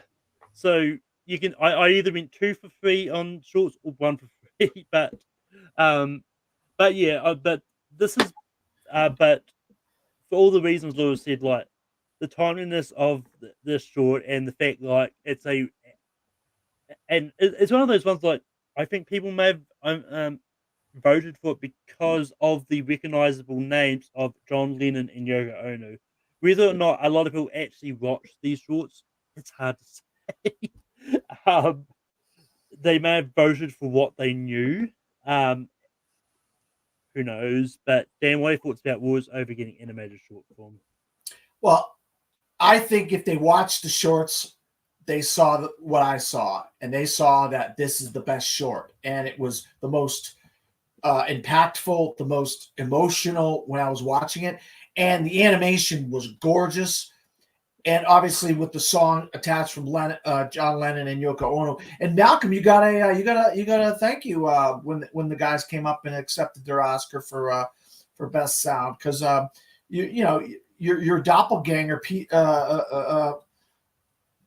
got to thank you. So you got to thank you. In hindsight, you ended up with your doppelganger getting a thank you because this is Weta, and that's your backyard. Weta is right there in town. Do you live in the same town as Weta, Malcolm? No, I don't. Okay. But Weta is right there in New Zealand, and in your doppelganger got to thank you. So that means you got to thank you because we all attribute you as Peter Jackson. That's your Halloween costume every year. You're always Peter Jackson. But I had this all the way. Oh, by the way, I got all 3 shorts right. I might add. I messed up in some of the other texts. So I this second year in a row, I got all the shorts right. It helps to watch the shorts, folks. I mean, sometimes it really doesn't. Because there was one year I did watch a lot of the shorts and still predicted them wrong. But anyway, moving on to live action short form. This is probably the one that was probably the easiest to predict because it was a big name that directed it. It went to Wonderful Story of Henry Sugar. This is probably what the bigger short and the one that most people really knows. Wes Anderson wasn't there to collect it, but which not that I'm saying he didn't go because he didn't care. I think it was he might have been just busy doing something else at the time, or I don't know if he's got anything in the works. But I think this is well deserved. I think it was a great short and what he did with the Roald Dahl stories. Dan, what are your thoughts about Henry Sugar getting live action short? Yeah, people wanted to make this thing that this should win. It's not the best one, but you forget it's a 45-minute short, but it's got 3 or 4 other parts to it, and it makes a whole movie. If you watch them back to back to back on Netflix, you got a whole full film. They just split them up into 4 parts, and I mean, poo-poo on Wes Anderson. I think a lot of us are doing that. It's like, come on, Wes. You're going to win an Oscar. Why not show up? Hayao Miyazaki wasn't there. Wes Anderson wasn't there. But maybe he was making a movie. For all we know, maybe he was making a movie. But I'll tell you what, if you do the math, 6 different directors ended up winning Oscars. You can't give Jonathan Glazer an Oscar because that goes to the country of England. England ended up getting that Oscar, not Jonathan Glazer. But maybe England will give it to Jonathan Glazer. Who knows? But 6 different directors won Oscars. That's spreading the love. And I didn't think they had it in them to spread the love that much. They really spread the love nicely. Wait. What? Where are the 6 directors that won? Oh, hold on. We're losing Dan. People that were nominated in. No, I know. I'm back, right? You got me now, right? Yeah. Okay. You got me now, Lewis? You got me, right? Yeah. No? So I got you. You got me. Yeah. So you said that there's 6. You figured out there were 6 directors that got awarded throughout the night. Oh, well, now we're losing him again. Okay, so we were what category were we talking about, Malcolm? Live action short. Okay, live action short. Oh yes. So, this should have been an easy one, but I outsmarted myself because I tried to figure out where the upset was going to be in the shorts, and there was a lot of hype on Red, White, and Blue, and it seemed like it had momentum. I do think it may have been number 2. Given the support that it was gaining, but at the end of the day, it just ended up going to the director with the big name, with a cast of big stars. It makes sense to me. It's honestly what I personally would have voted for out of these shorts. Even though Red, White, and Blue is very timely and important. Um, I really this is the one of those that I'm kicking myself over because I try to outsmart everyone, and all I did was hurt my prediction record. But I'm not too surprised by it. It is a shame that he wasn't there to accept the Oscar. Um, but you know, it's very interesting that Wes Anderson is now officially an Oscar winner. But moving on to documentary short film, and that went to The Last Repair Shop. Dan, what are your thoughts about The Last Repair Shop getting documentary short? I've been saying it all along. I thought this is, I mean, I think if you look at the three categories, this is the best category. I think there's more of a chance of more than just one film winning here. I think at least three of the films were very quality films. But I just felt like the message of The Last Repair Shop with being inner city kids, being able to get to play and learn how to play instruments, and these people repairing these instruments and their journey of where they came from and how they got to that point where they're fixing these instruments for inner city kids and inner city schools of Los Angeles. I just thought, even though I like the Barber of Little Rock's message, and I like the message of what's the other one I liked a lot? Oh God, ABC's a book banning. I love the message of ABC.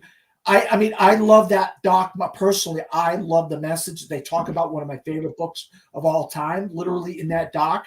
And we need a freaking movie of that freaking book. I'm going to keep punching that damn table. We need a movie of Mouse. But this, to me, was the most impactful film. Watching the film, and the cinematography was incredible. The technological ability of what the director was going for, and even the talking heads and all. So I said to myself, this has got to win. I can't vote against this. I just wasn't going to vote against the Last Repair Shop. And when those people got on stage and talked about it, Malcolm, it showed you why this thing won. Because how impactful what he was doing and how important what he was doing. And then bringing that little girl up there who learned how to play violin from one of the violins that they had repaired in that repair shop. What a moment that was for that little girl to be on that stage at that moment in the Oscars. And you know what I mean? She's never going to forget that moment in her entire life. You know what I mean? Yeah. I mean, on a side note, I think Bad Bunny won't forget being on the thing, getting a happy birthdays from the book. That was nice. That was nice, Bad Bunny. Yeah. But Lewis, what are your thoughts about The Last Repair Shop getting documentary short? Yeah, I was going with the safe pick of ABC's a book banning, but I was well aware that Last Repair Shop was having momentum and really getting looking like it was getting a lot of votes at the end there. I'm not surprised by this. I played it safe with this one, and it bit me. But The Last Repair Shop did really surge at the end there. I think it helped that there was also the story about that the shop had actually been rescued in the middle of voting. This came out, and I think that helped it a lot.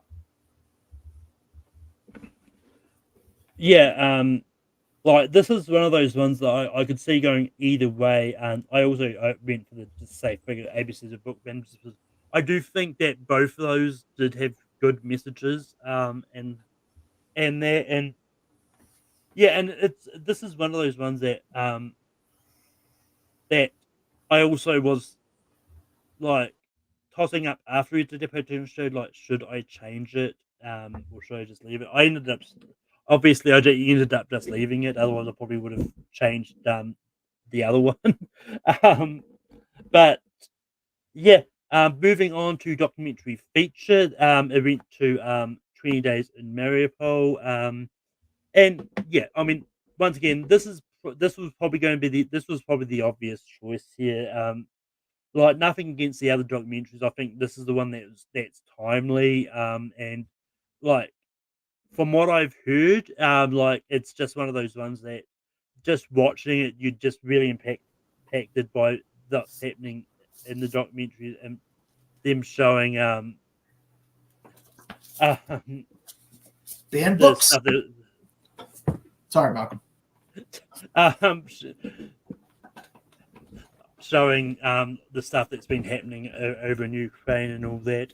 So yeah, and once again, they did a really good speech, sort of talking about the stuff that's sort of been happening and around the world and all that, and yeah, and yeah. But Dan, what are your thoughts about 20 Days of Mariupol winning documentary feature? Yeah, what's the? I mean, look, this is a tough category to predict when we're doing our nominations because it was so many good documentaries this year. But once we knew what the 5 were, this is the most impactful. This was going to be the one that was going to be resonating with a lot of people. And I love the guy's speech too. He gets up there and he says, I don't want to win. I don't want to win this award again. I don't want to be here again doing this, because the reason why he was doing it is because Russia's attacking. And he's talking about how the people are prisoners of war. And oh man, it was such a tough speech to watch, but this is the obvious. I mean, I had this one running away, because you knew once it got nominated and a couple of the other big ones weren't in there, this is the obvious one that was going to win, and it did win. And it's impactful. This is the second time in 2 years that a Ukraine documentary or something involving the Russian-Ukraine war won documentary. And they did have a clip of Navalny, if I'm not mistaken. Either I don't know what they decided to put that clip in after it was right before the memoriam. Yeah. So that was interesting that they did put a clip of Navalny in there. And I really, because he had died in prison, being in prison. And so it's just, war is just not fun. And it just, God, I don't even want to get into it. Yeah, I mean, I think that was the whole reason why they did put the clip of Navalny in it, and at the start of memoriam, because of that reason. But Lewis, what are your thoughts about 20 Days of Mariupol getting documentary? After what happened with the Michael J. Fox documentary, the American Symphony documentary, it felt like this sort of was going to become the default one. And the Navalny's death, I think, only kept it more timely for voters. I'm not surprised at all. I think a lot of folks have expected this to be the winner. I think it's a good winner. It made my personal ballot for among the best documentaries of the year. It's a tough watch, but it's an important watch. I'm hoping that next year we can, this issue with Ukraine and Russia is very important, but I'm hoping that next year we can get a subject matter that's a little bit more light, something that's a little bit easier for watch, to be honest. Superman. Something like, I am getting tired of watching some of these populist documentaries get shafted by the documentary branch. But Skywalker's a love story is getting a lot of buzz too. Yeah, I mean, but it's 2 straight years now of this serious issue with Ukraine. I'm hoping we get something a little bit different next year. But this is good win, good speech, good documentary, important documentary, expected winner. Yeah, I mean, and it's one of those. I don't think it was the person who made 20 Days of Mariupol planned to release this like a year after Navalny and all that. I think it was just pure coincidence that it happened that way. But yeah.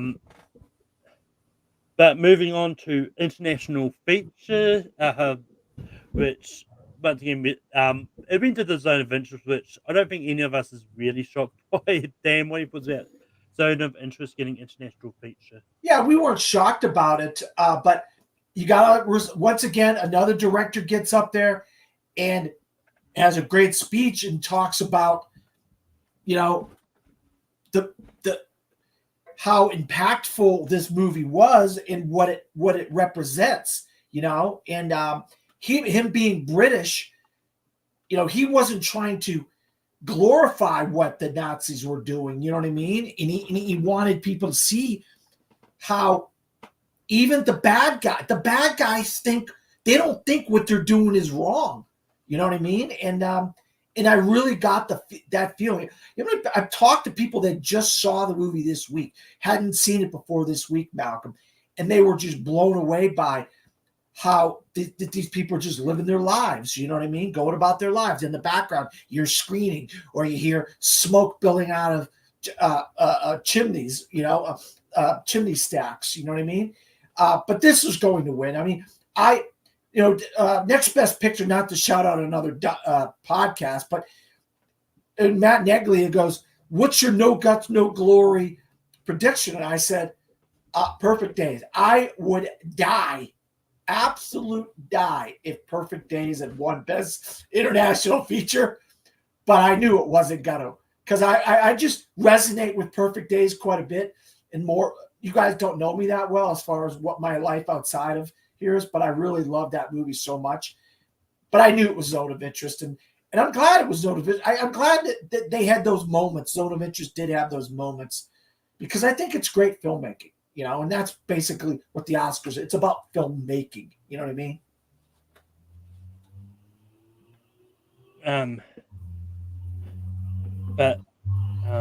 Lewis, what are your thoughts about Zone of Interest winning international feature? I mean, this was a lock. This was safe. We see this every year. One of the international feature contenders get a Best Picture nomination. They end up winning. We did come close this year to seeing an actual showdown here, but France did not submit Anatomy of a Fall, which of course it's always weird for me, because on one hand it's like, wow, that ended up not working out for them, but at the same time it's like, well, I did love Taste of Things. And first half hour. Oh, God almighty, that first half hour is amazing. Malcolm, if you see the Taste of Things, tell me you do not come away hungry after that movie, especially the first half hour. Yeah, I take it from me. Like before I saw that movie for the first time, I made sure to have a good meal. So that staved the hunger away. But wow, yeah. But and you know, it's also Perfect Days. It's like a banger movie too, because it was a great year for Japanese cinema, and people were complaining, should have they sent Boy and the Heron? Should have they submitted Monster? Should they, you know, some people could have they submitted Godzilla -1 if they had gotten out in time? You know, but Perfect Days was a good movie. Perfect Days did very well with the Japanese Academy. I believe it was number 2 in Best Picture, because it did win Best Actor over there, and it pulled off a bit of an upset in Director. I would have voted for Perfect Days out of the movies that were nominated here, but it makes sense to me that Zone of Interest won. It is the Best Picture nominee. It is a solid. I don't love the movie as much as Dan does, but I do think it's a solid film, and I think it's a worthy winner. I thought it was a good speech as well. Yeah, I mean, just as expected. But it's a shame that they don't give this officially to the director. They gave it to the country, and it's a shame. Come on, this should be Jonathan Glazer's Oscar. Yep. Well, I think it's one of those ones. I think the country might let Jonathan Glazer have it, and it's England. It's not Iran. It's not Iran where they take the Oscars from the guy. What's his name?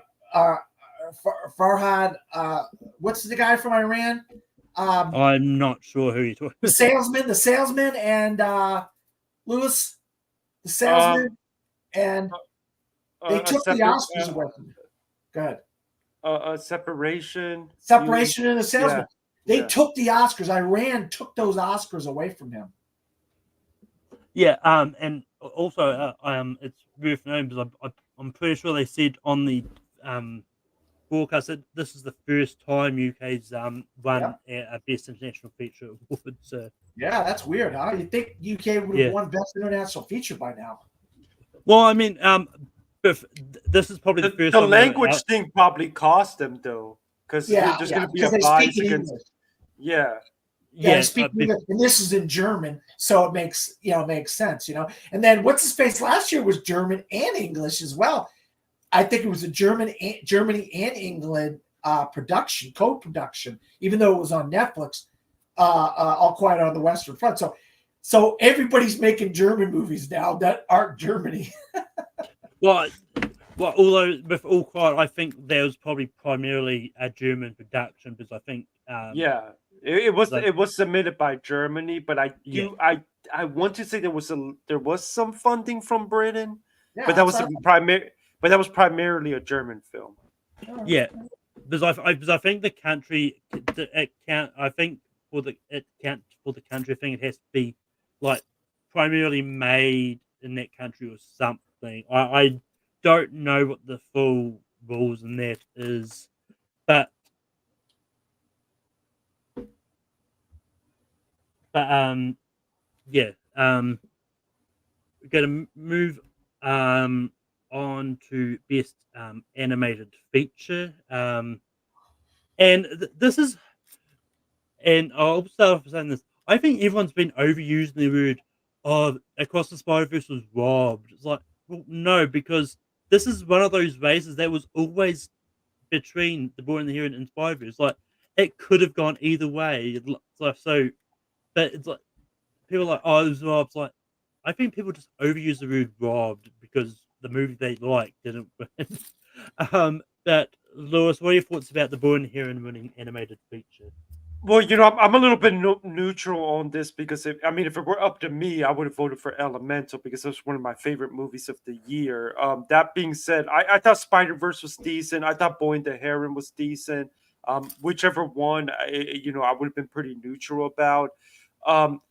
I really thought, well, I did think it was competitive, and I didn't think it was a lock. Obviously, I did think that it felt like Spider-Verse was pulling away, especially with how well it did with the guilds. I know that obviously Boy and the Heron had the international vote, but those guilds do tend to show some strength.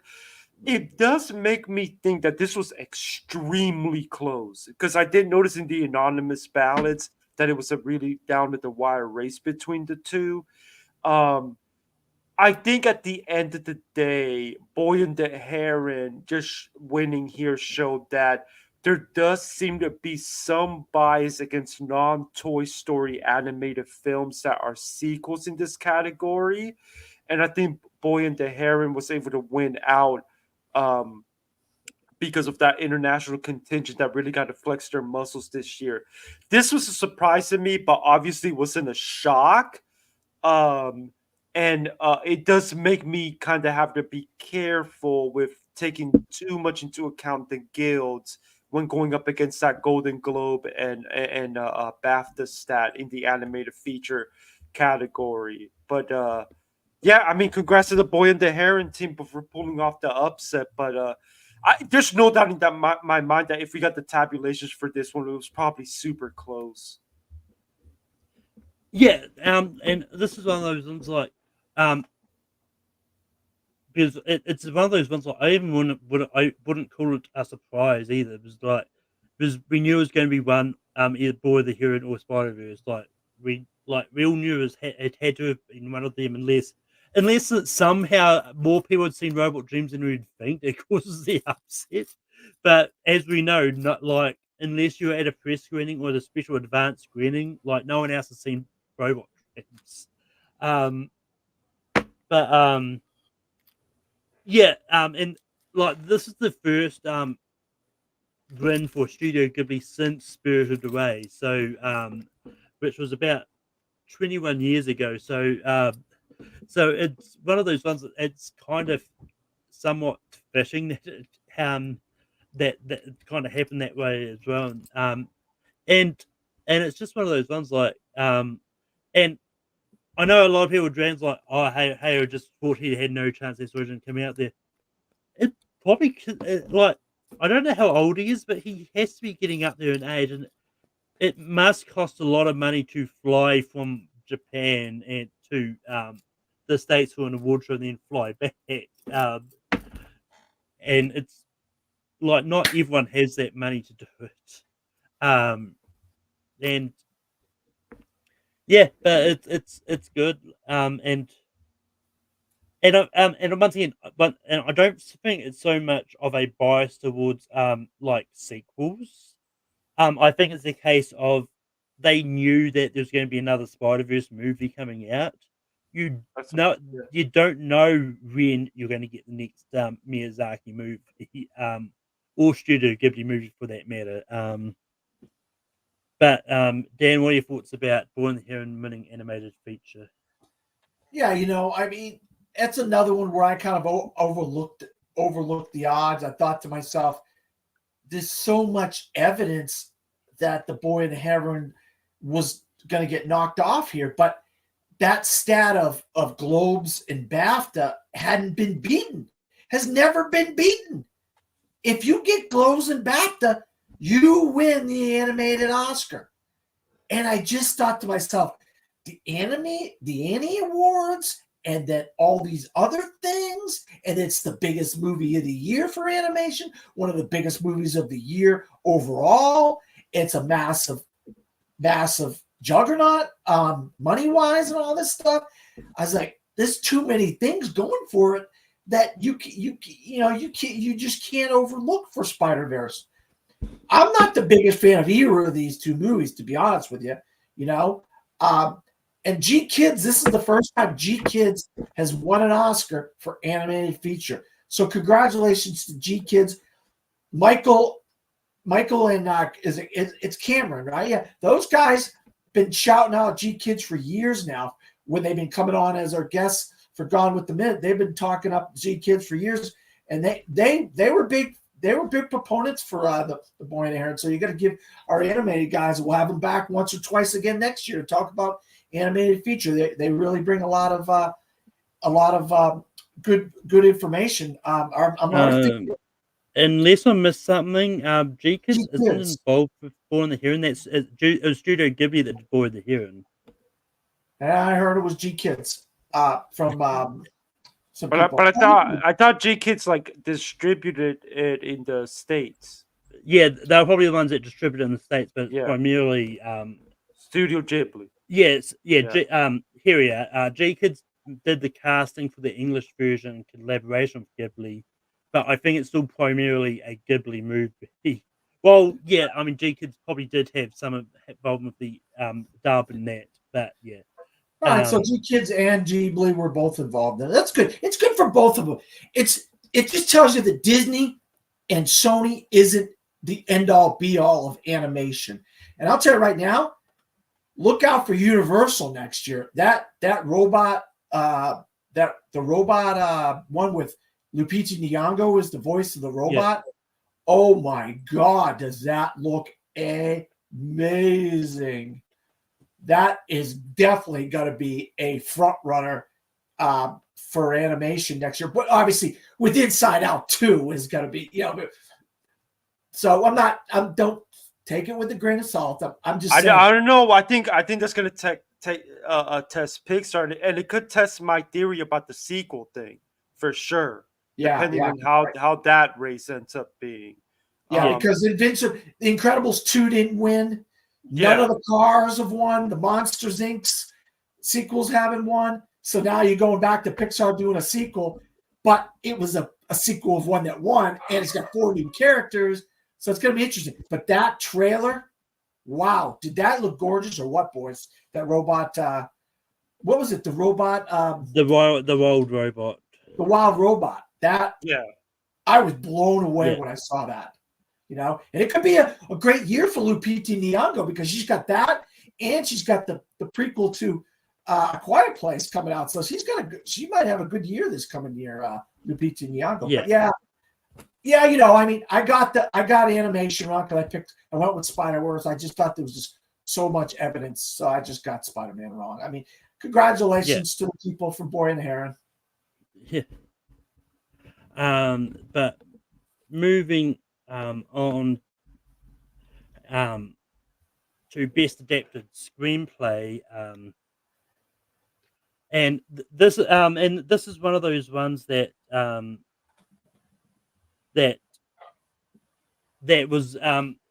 that I did predict because I did think American Fiction was going to upset Oppenheimer because obviously it won the script and it won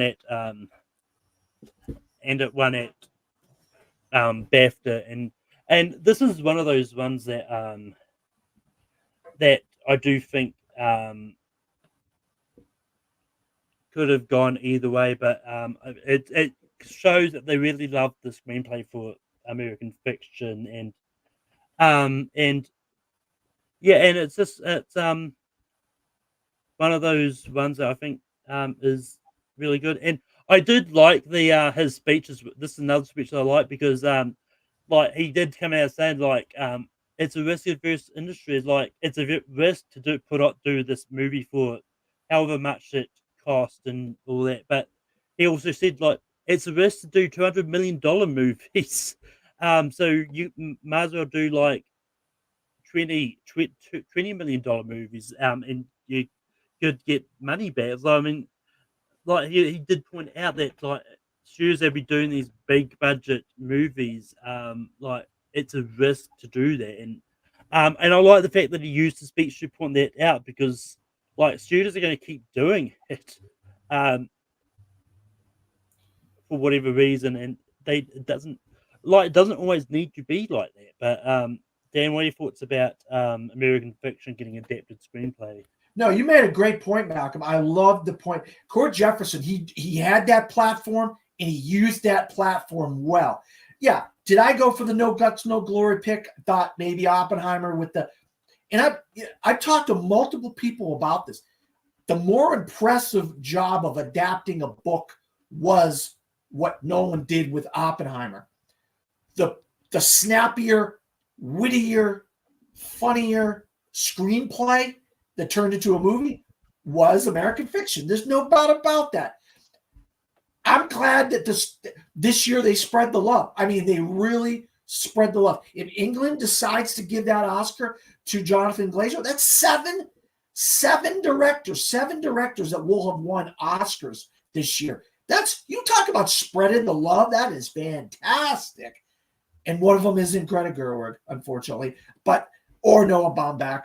But no, I think I was happy with what he said. Yeah. How many, $20, $10 million movies, $50, $5 million movies? Yeah. Wow. That's a lot of movies, boys. That's a lot of movies that you could get to come out for that budget. You know what I mean? But yeah, I loved American Fiction. I was so happy for Cord Jefferson, even though I did go with the Nolan, no guts, no glory, thinking we were going to get the 9 Oscars. He ended up with 7, so I was off by 2. And Lewis, what are your thoughts about Cord Jefferson getting adapted screenplay? I don't think this was necessarily an upset. I mean, it was competitive, and I don't think the Oppenheimer pick was a dumb pick, Dan, because I do think it was competitive and probably came close. But I think at the end of the day, they just gravitated towards making this where they can award American Fiction. I mean, the movie won Scripters. It won the Satellite Awards that a lot of people weren't paying attention to. It showed that it could beat Oppenheimer in that as well. Indie Spirits, right? Indie Spirits, no? Oh, yeah. There was Indie Spirits, which was like, wow, because you would have thought the film Twitter people who vote there would have gone with Past Lives, but they ended up going with American Fiction. And then you had a Critics' Choice, and Critics' Choice went nuts for Oppenheimer, but they didn't. They went with American Fiction. BAFTA the same. It just ended up being a sweeper. I'm not surprised at all by this win. I think it's not what I would have personally voted for. I personally would have voted for Oppenheimer out of the nominees, but it's not a bad winner. This is a very good screenplay. It's the screenplay is what makes the movie, and I'm happy for Cord Jefferson, first directorial feature, and the dude wins an Oscar. And you know you want to talk about a guy who's gonna get more movies, more work out of this? That guy. Yeah, it's gonna be interesting to see if we're gonna start seeing him become a common Oscar staple. If he can hit the home runs like this regularly, I liked his speech. I liked that the movie got a win somewhere because this was one of my favorite movies of the year. I know it was one of your favorite movies of the year, Dan. So I love it, man. I was laughing. I've seen that thing 3 times. I laugh at the same jokes every single time. I just love it. I love it. It's such a funny movie. It's so witty and like wit smart. It's so smart. It understands what it's dealing with, the subject matter that it's dealing with, and it's poking fun at itself in a lot of ways, and the people that it's zoning in on, you know what I mean? The type of people that it's focusing on, you know what I mean? Malcolm, have you seen it yet? American Fiction? Yeah, but we talked about it last week. Yeah.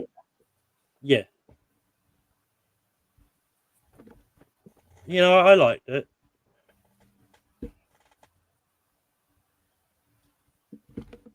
But anyway, moving on, we're going to go to the original screenplay, which went to Anatomy of a Fool. Dan, what are your thoughts about Anatomy of a Fool getting original screenplay? Well, once again, going back to I don't want to sound like a broken record, Triet, this is a way they could reward Triet. In hindsight, it worked out good because if the Holdovers had won, that would be a major story coming out of the Oscars if the Holdovers had won, with the lawsuit and the claims of plagiarism. Not lawsuit, I guess, but claims of plagiarism and stuff.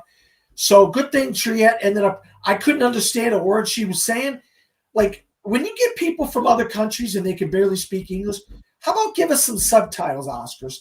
Give us some people like the Japanese guys. I couldn't understand them. I couldn't understand Triet, what she was saying. How about give us some subtitles? I will say, Dan, that in terms of the Japanese team of Godzilla -1, they actually had a translator for the backstage press room interview with them, which I would advise people go check out. I thought it was a really cool interview. They even asked them about the juxtaposition with Oppenheimer and stuff like that. I understand where you're coming from, though, because it was hard for me to understand some of these folks who had accents and stuff.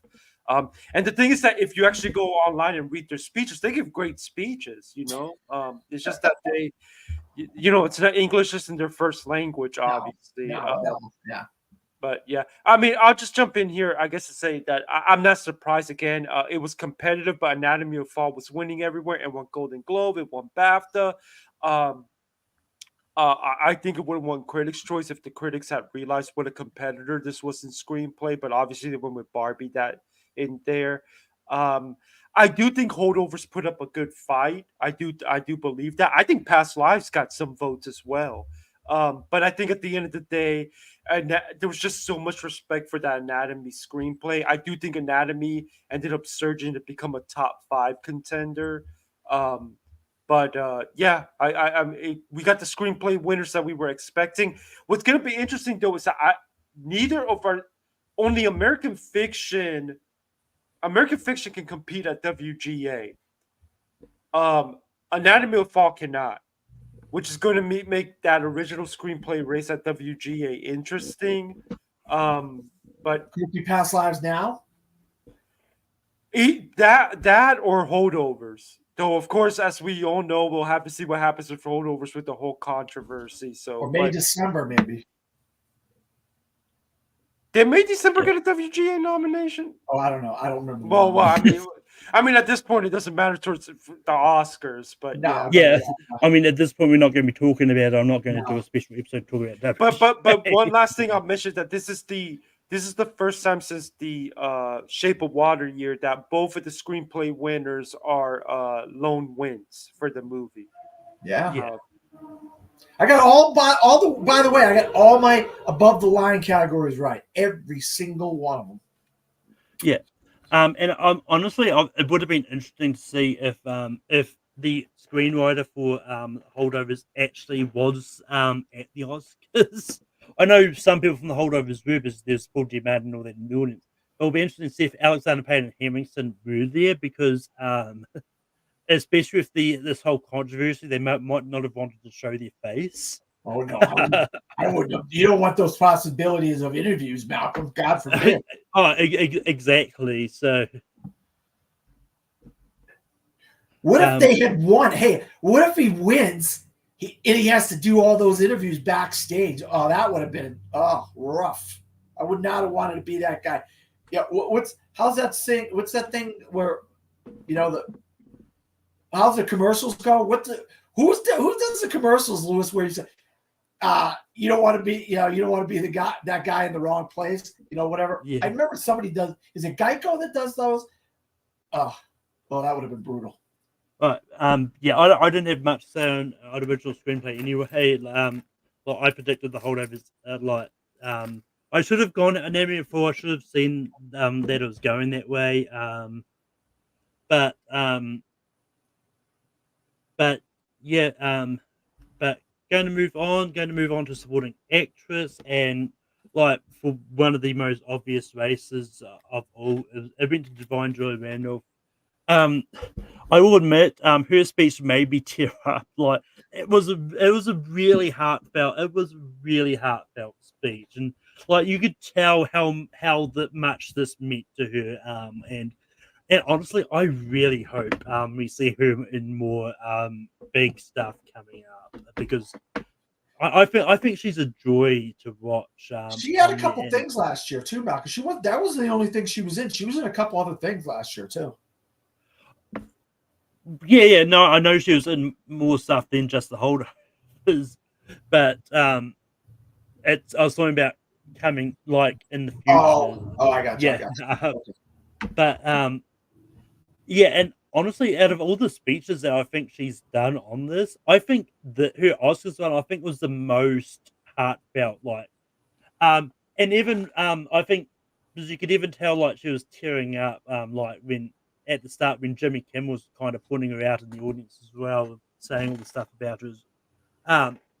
Yeah, and even when I can't remember who it was that did the speech for Lupita Nyong'o did. Oh God. Yeah, which I will say is like, in a lot of those things, like there was a lot of coincidental of the black actresses talking about the black nominees.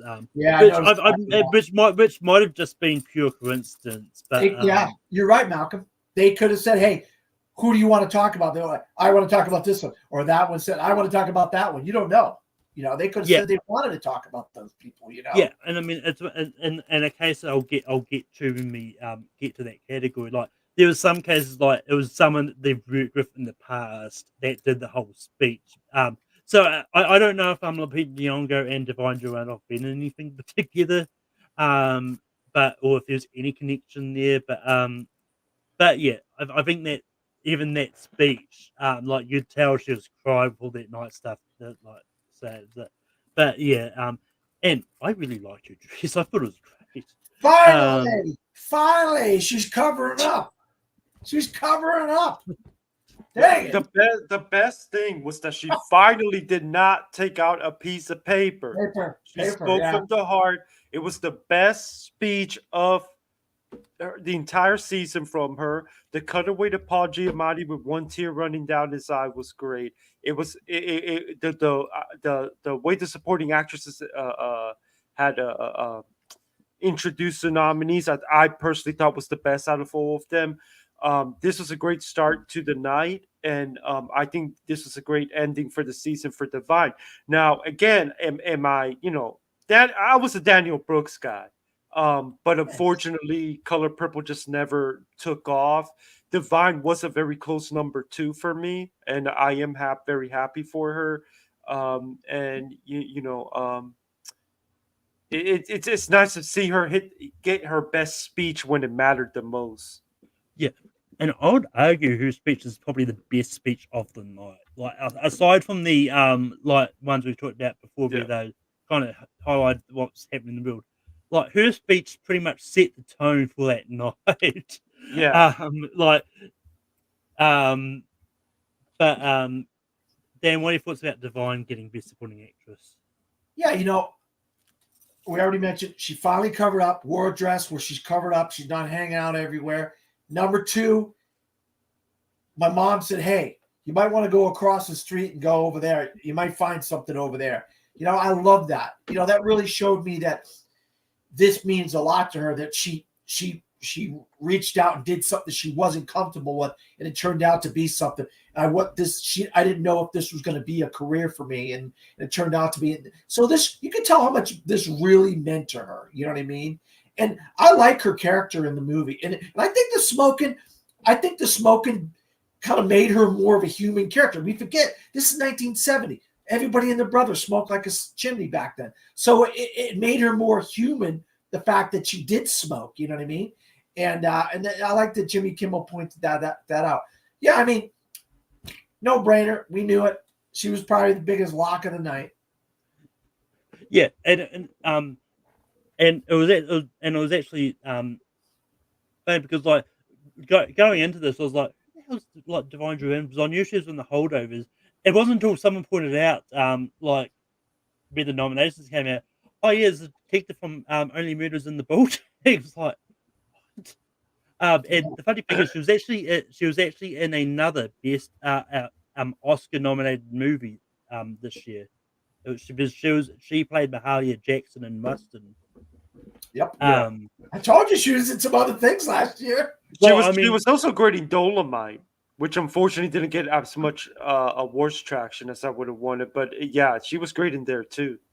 But I just looked up her filmography because I'm curious to see what she's got coming up. She's going to be in a action movie directed by Joe Carnahan called Shadow Force, and then she's got a action comedy movie called Bride Hard, which I don't know if they'll be Oscar nominated movies. I mean, she's got her Oscar now. She's getting her bag. So yeah. But moving on to supporting actor, and this once again was a kind of a no-brainer. It went to Robert Downey Jr. Like this was one that was there, and once again, and this is kind of what I was alluding to the fact maybe as people that worked with these actors, because you had Sam Rockwell doing the speech for Robert Downey Jr. who like the way he was talking was like he was definitely like just doing it as the way Justin Hamilton would probably do if he had to do a speech with Tony Stark. And I like that, like, but yeah, I mean, Robert Downey Jr.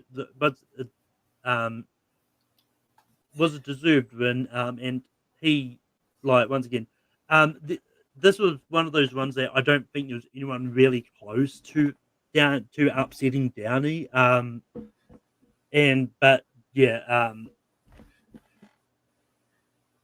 Dan, what are your thoughts about Downey getting supporting actor? Yeah, I forgot to mention that what you were saying about the 5 people come out. Some of them really were impactful for me. You know, you don't know what these people are going to say. You don't know what their connection with the person is. But as soon as I saw the 5 come out for Best Supporting Actor, I knew. I said it to my friend I was sitting next to. I said, Sam Rockwell is going to do Robert Downey Jr. And man, he was funny as hell. He was funny. I loved his bit with him, going back and forth with him there. So, look, I still am a little bit butthurt about what Jimmy Kimmel did to Robert Downey Jr. It's in the past. Why bring up spilt milk now? You know what I mean? But I was glad to see him when he really has done a lot. And he kind of went to the same well again over and over. He goes to the same well in his speeches. Susan Downey, she's a veterinarian. She found this wounded dog on the street. She came back and nursed him back to health. Oh, what a great analogy that were. Thanked his kids, Then thanked his a lawyer who, I love that. He thanked his lawyer who freaking saving his, paid for him to get him out of the Huskow and all this stuff. So it's got more. I liked how these speeches were real personal. It showed that these people aren't bigger than life, even though we all put them on this pedestal. They are human people. They have a human story. And when they get up there, they give these real heartwarming speeches about their life and their struggles and stuff, and to get to this point. And we all know he played a villain. He's not a likable guy in the movie, but he's a likable guy when he's at these podiums and he's talking. You can't help but like the guy, So great, not a no-brainer. And Lewis, what are your thoughts about Downey getting supporting actor? Well, I'm happy. I'm happy about this because I've been calling it from the start, and he's my personal winner. I mean, I've seen some people complaining that he's not that great or whatever in it. Well, they have a right to be wrong. To me, he was my personal winner for supporting actor. I voted for him #1 in both of the critics groups that I vote in. He was incredible. He was great. Now, I didn't mistake him for someone else like apparently some other people did. I knew it was him the whole time, but regardless, I thought it was a good performance. And there's a lot of people that were trying to make a thing online because there was a bit of an awkward trophy handoff between Key and him. But then we have behind the scenes photos coming out.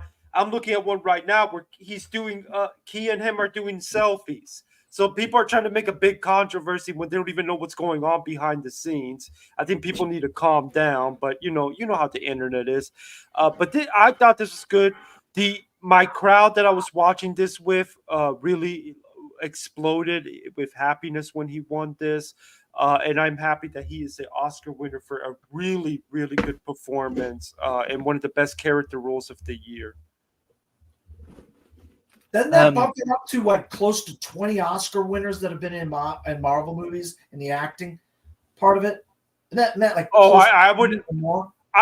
I would have to see that. But there is an interesting stat that he's now a part of. Obviously, we'll talk about Killian's win later, but this is the first time that a Best Picture winner has won actor and supporting actor since Ben-Hur.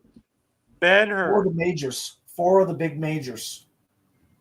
Ben-Hur is came out in 1959. Not even my dad was born yet. So, well, I mean, the stat I was going to bring up was Robert Downey Jr. is the first SNL cast member to win an Oscar. Was he really? Wow! Yeah, some people are saying that. I knew that, but I'm surprised he's the first. Well, I mean, he was only a cast member in '85, but he was the first person that was like part of the, and this is not including like cameo appearances and that, like the first official cast member. But yeah. But which kind of surprised me because it's one of those ones like I've always thought Eddie Murphy was. But anyway, moving on to Best Actress, and that with Emma Stone for Poor Things. But Dan, what are your thoughts about Emma winning Best Actress? Yeah, I mean, look, it's no secret. I'm a massive Martin Scorsese fan, massive De Niro fan. I wanted to love Killers of the Flower Moon more than anything, and I just didn't like it.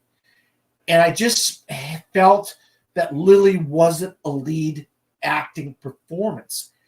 And she's in almost an hour of the movie.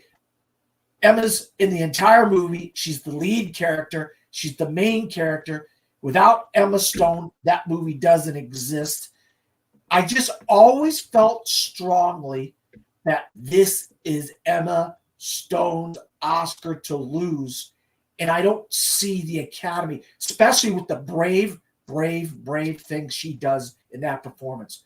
Rewatching that movie yesterday, it reiterated it for me that I knew I just had a strong feeling that the Academy was going to go with her because she never did the Cate Blanchett thing. I don't like being part of this dog and pony show crap. She fought tooth and nail. She wanted to win that second Oscar. She was confident. She was doing the talk shows. She was doing the gauntlet. So they knew the Academy gives the awards to who they deem is the best. Whatever that person, if it's their second, their third, whatever. Cate Blanchett basically conjured herself out of the conversation when she did that at the Critics' Choice. So that's how Michelle Yeoh stepped up. But Emma didn't do that. She wanted to win, and they deemed her the best performance, and I deemed her the best performance I saw all year. And so, to me, she was going to be my winner, my pick, and I'm just glad she pulled it out because I think she was the best. I think she deserves. She really did a brave thing with that role, in that movie. Yeah. And she deserved to win an Oscar for what she did. People are saying, oh, it's a glorified porno and all this stuff. Look, you forget this is a adult woman with the brain of a baby. She's exploring food, sex, all kinds of different things. You know what I mean? And you're looking at this character from the point of view of the mind of a baby. So how do you know, you're gonna walk around naked when you're a baby? A lot of babies walk around naked or crawl or whatever. So I mean, I think it was a realistic thing for her. But that's just my 2 cents. Maybe you guys have something else to say. But Lewis, what are your thoughts about Emma Stone winning actress? I think this is probably the wrong pick that I'm kicking myself the most for, because I argued that Poor Things was the number 2 movie in Best Picture, and I think the results bear that out. I had Poor Things sweeping the 3 craft categories: production, makeup, and costumes, and yet I reluctantly predicted Lily because I bought into the momentum narrative. Now, do I think the race was close? Oh, this was close. This was close. You don't end up with a split at BAFTA and SAG unless the race is close. If you read the anonymous ballots, it was down to the wire. There is a possibility that Emma barely won this. We may have been just a couple votes away from this being a tie for all we know. But at the end of the day, Poor Things was just a bigger, more popular movie. I know that I understand people's frustrations with Lily, because I find myself in a weird situation where I would have voted for Emma personally. I think she was the best lead female performance of the year. But there was also a part of me that wanted to see that historical win, that wanted to see Lily go up there and give a great speech. But I think there were enough people who brought up complaints that it was more of a supporting performance. It wasn't as out there as Emma's performance in being as showy. And Poor Things was number 2 in Best Picture. I believe, post results, that Killers of the Flower Moon may have been as low as number 8 in Best Picture. Because every year we get 1 or 2 movies that we start hearing complaints from voters of, well, I respected that movie more than I liked it. And that Killers of the Flower Moon, based on comments that I was reading, seemed to be that movie. Because unlike another long movie that won Best Picture, Oppenheimer, that movie's pacing is much more slower. Was Oppenheimer is able to keep you feeling like something, like you're going on a quicker pace than you actually are. I understand people's frustrations about Lily coming up short. It's always more fun to see a new winner than someone who's won before. I'm hope and pray that Lily gets another chance at this again, because I do still would love to see her get up on that stage eventually. I want to see her test it. I know that she's got some, I believe she's got some projects coming up where she is a legitimate lead. But I'm happy for Emma. I honestly think that this is a better win for her than her La La Land win. This was an extremely brave and daring performance. Poor Things was one of my favorite movies of the year. And I think that this was a good pick by the Academy, even though I understand why folks wanted to see Lily win. And I think Lily made a mistake going in lead. I think Lily should have won. Yes, I agree. I mean, some people don't want to hear it, but I do think it was a mistake. But by the way, Lily and Emma got along really good. Oh yeah. If you saw the photos, that they were very happy for each other wherever they won. I think people need to calm down trying to make this into this or that, and that the internet being the internet. Again, I am hopeful and want to see Lily get another crack at this. But I mean, Emma again. The lead performance in the movie that we believe, I think we are in agreement for the most part, was probably number 2 in Best Picture. Yeah, I mean, like, this race was always like it was a pretty much 50-50 split going all through this season. Like, it was always going to be either Emma or Lily. And it's one of those ones, like, I will still defend Lily being lead in Killers of the Flower Moon, because once again, like, the whole movie is about, like, her character. Even though she's not in the movie a lot, like she's like her character and her people is still a part of the driving force of this movie. So you take all of them out, then the movie doesn't work that much. So I it's one of those ones like I will defend Lily being lead. Like it's one of those ones when it comes to these long movies where some people are not in the movie as much as others.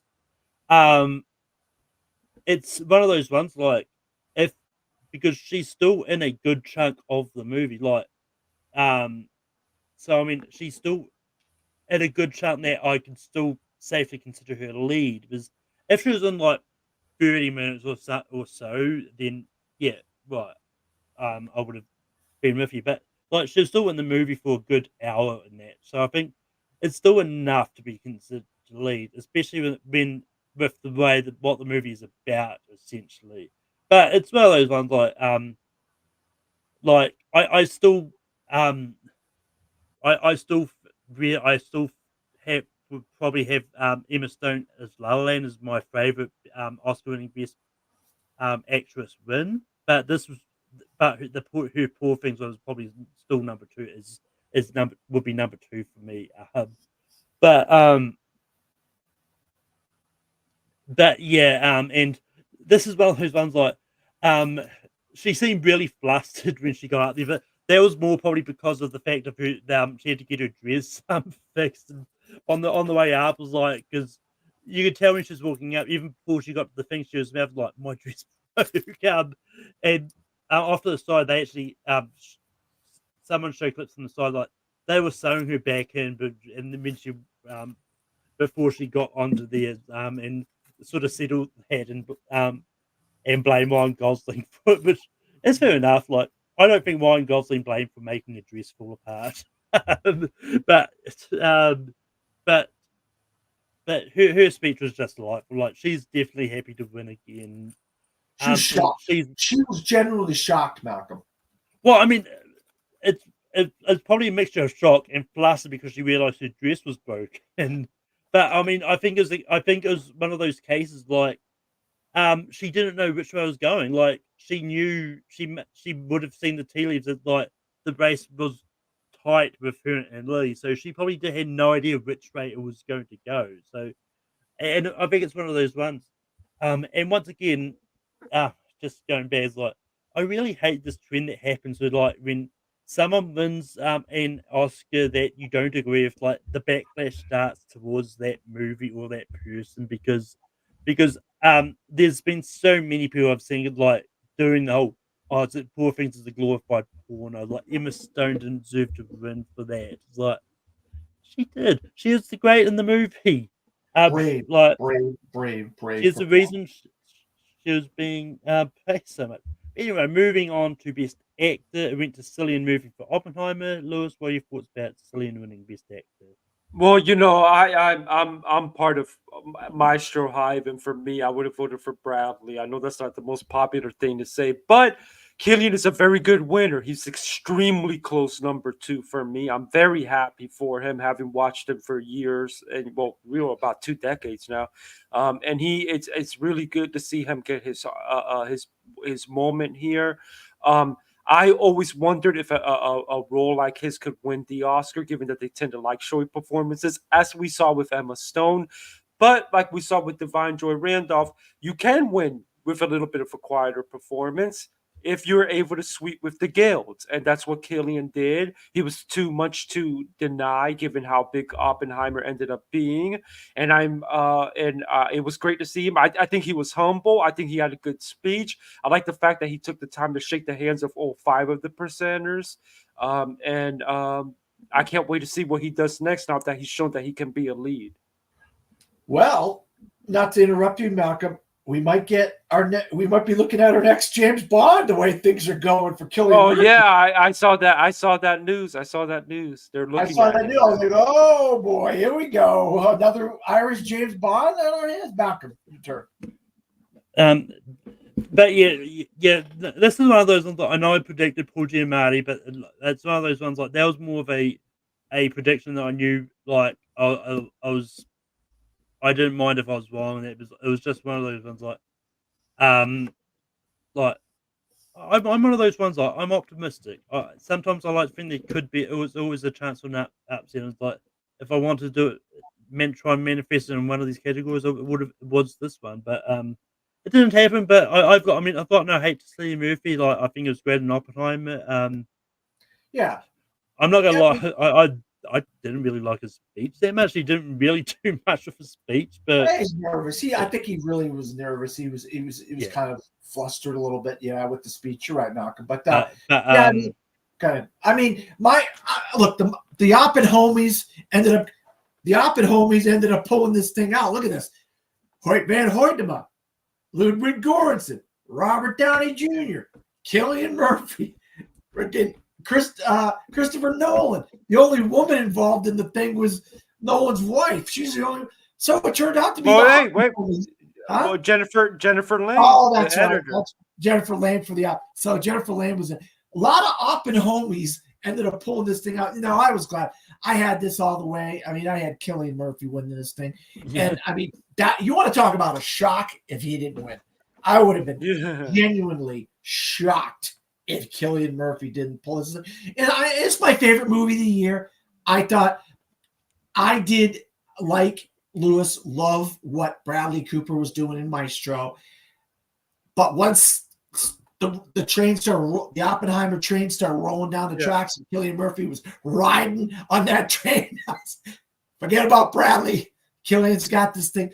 I mean, Bradley's going to be the next one. One of these guys that, Wes Anderson, these people that have been nominated all these times and still haven't won. And it's that narrative. Diane Warren, he's got that narrative. Glenn Close, they got that narrative where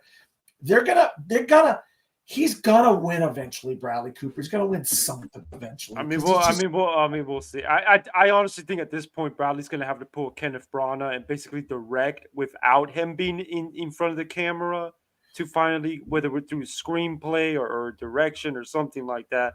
But in terms of Cillian, apparently he is the first ever Irish-born lead actor winner. That's strange to me. 96 years. 96. That's surprising to me. Yeah, you're right about that, Lewis. I thought for sure there was somebody from Ireland had won an Oscar before for Best Actor. You know what I mean? 96. Well, there was someone who won for supporting actor, but I don't think we've ever had a. Apparently he's the first ever Irish-born for lead actor. Yeah. And we know we're getting the third sequel of I think it's going to be 28 years later. 28 years later, Lewis. With Danny Boyle involved and Cillian Murphy involved. So we'll see how that turns out. We're going to get Brendan Gleeson. I was doing a Nolan binge in preparation for. I know you were. And it was interesting because as you're seeing Cillian pop up in these movies, he's not the lead or anything, but it was interesting to see and knowing what he was going to pull off with Oppenheimer. Yeah. Go ahead, Malcolm. Do you have something? I didn't really have anything more to add to that. Oh, I thought you wanted to look like you were trying to chime in there. What I was about to say is, like, with the way they're talking about 28 years later, I don't know if it's so much a sequel or they're planning to do at the start of a new trilogy. So it's one of those ones, like, the way they're talking about it, it sounds like it's actually going to be the start of a new trilogy, like kind of a reboot kind of thing. But who knows, really? Yeah, and I'm just happy. I'm just happy for him. I just want to get that out there. Yeah.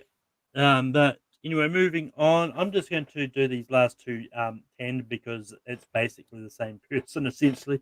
Best Picture and Best Director both went to Christopher Nolan for Oppenheimer. Dan, what are your thoughts about Oppenheimer getting Best Picture and Director? Yeah, it's been my favorite movie all year. I just had it at number one ever since I saw it back in July, and I've seen it probably 7 or 8 times, 6 or 7 times, whatever it was.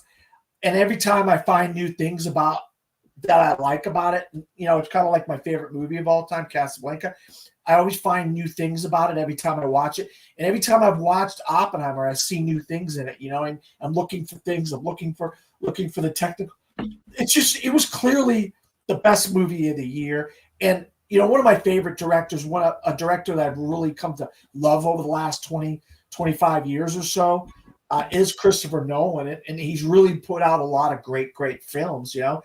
And it's just, I think this one, and I know I say this a lot, but it just happened to be the right movie at the right time because, you know, with the war in Ukraine, the war in Israel, you know, nuclear proliferation, trying to knock down the nuclear, and now all of a sudden they're going up. The numbers of nuclear weapons are going up and stuff. And it's just, I just think this movie came out at the right time. Like Nomadland came out at the right time. You know what I mean? There's certain movies come out at the right time to where they hit the zeitgeist at the right time. And it's Nolan's turn.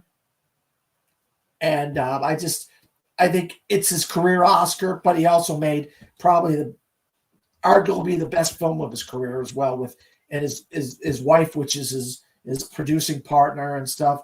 And I liked their speech. You know what? They had some really good question answers back. I did watch theirs back behind the scenes, Lewis. So yeah, I'm happy. I was glad. I wanted it to win. I'm glad it won, and I don't think there was any surprise that Oppenheimer and Nolan were going to win this. Yeah. I mean, I don't know if it's going to pull off the complete sweep because I do expect it to lose at WGA to American Fiction. So it's going to be just one there short from pulling off an Argo. But this was still really impressive, especially given the bar that was set last year by Everything Everywhere and how much that did. Ultimately won 7 Oscars, just as much as Everything Everywhere. You still got to go back to Slumdog Millionaire, to last Best Picture winner that won 8 Oscars. Look, this right. You thought for sure it was going to get the 8. I thought it was going to get the 8, but that sound race it cost really him wacky. Yeah, but I do think it came close in sound. I also think it came close in adapted screenplay.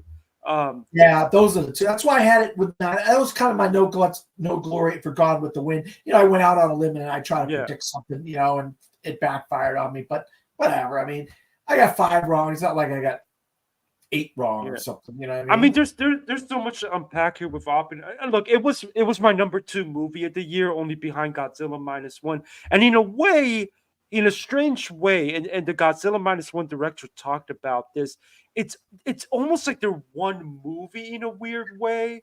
I heard that. They're very much almost like it was fate for both of those movies to come out, given the themes that they deal with regarding nuclear holocaust and all that stuff. Yes, yeah, and Oppenheimer. Obviously, if Godzilla -1 had not come out this year, Oppenheimer would have been my number 1. My number 1 movie of last year was Everything Everywhere All at Once, and that won Best Picture. So I can't complain that my number 2 wins this year. This is, I think, a great Best Picture winner. I think this is going to rank pretty high up there whenever I sit down and rank all the Best Picture winners.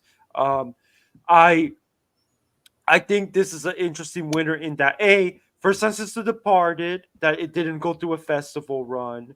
I believe it's the first one since Gladiator that came out during the middle of the summer. Highest grossing since Return of the King. You have the whole moment with Nolan. This is like Spielberg with Schindler's List, and it was really great to see Nolan almost get the baton pass with Spielberg giving him the director Oscar.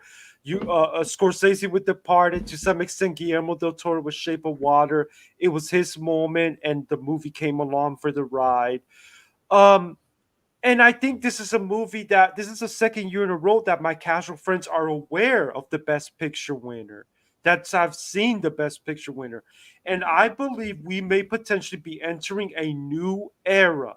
And I'm going to write about this eventually, where we're kind of going into those 90s blockbuster days where the Best Picture winner also has this box office component to it. It's a populous movie. Yes, a more populous movie that people have heard of.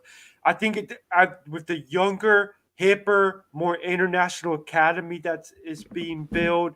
No disrespect to the movies from the 2010s that won Best Picture, because a lot of those movies I think are great, but I don't think they have that mainstream appeal, and some of them are great, but are quite frankly going to be forgotten down the line. This is back-to-back years now where I think they've picked a really good Best Picture winner that's going to have a staying power, not just in terms of being taught in film schools, but also being handed down into generations among people, casuals, moviegoers. It was a movie of its time.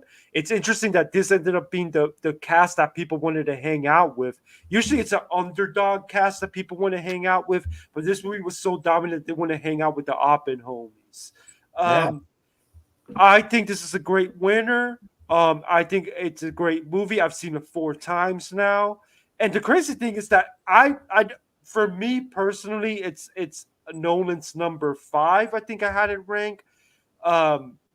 Which goes to show you how insane Nolan's filmography is. That's how good the guy is. It's about time. He's a great filmmaker. He's one of my favorite directors.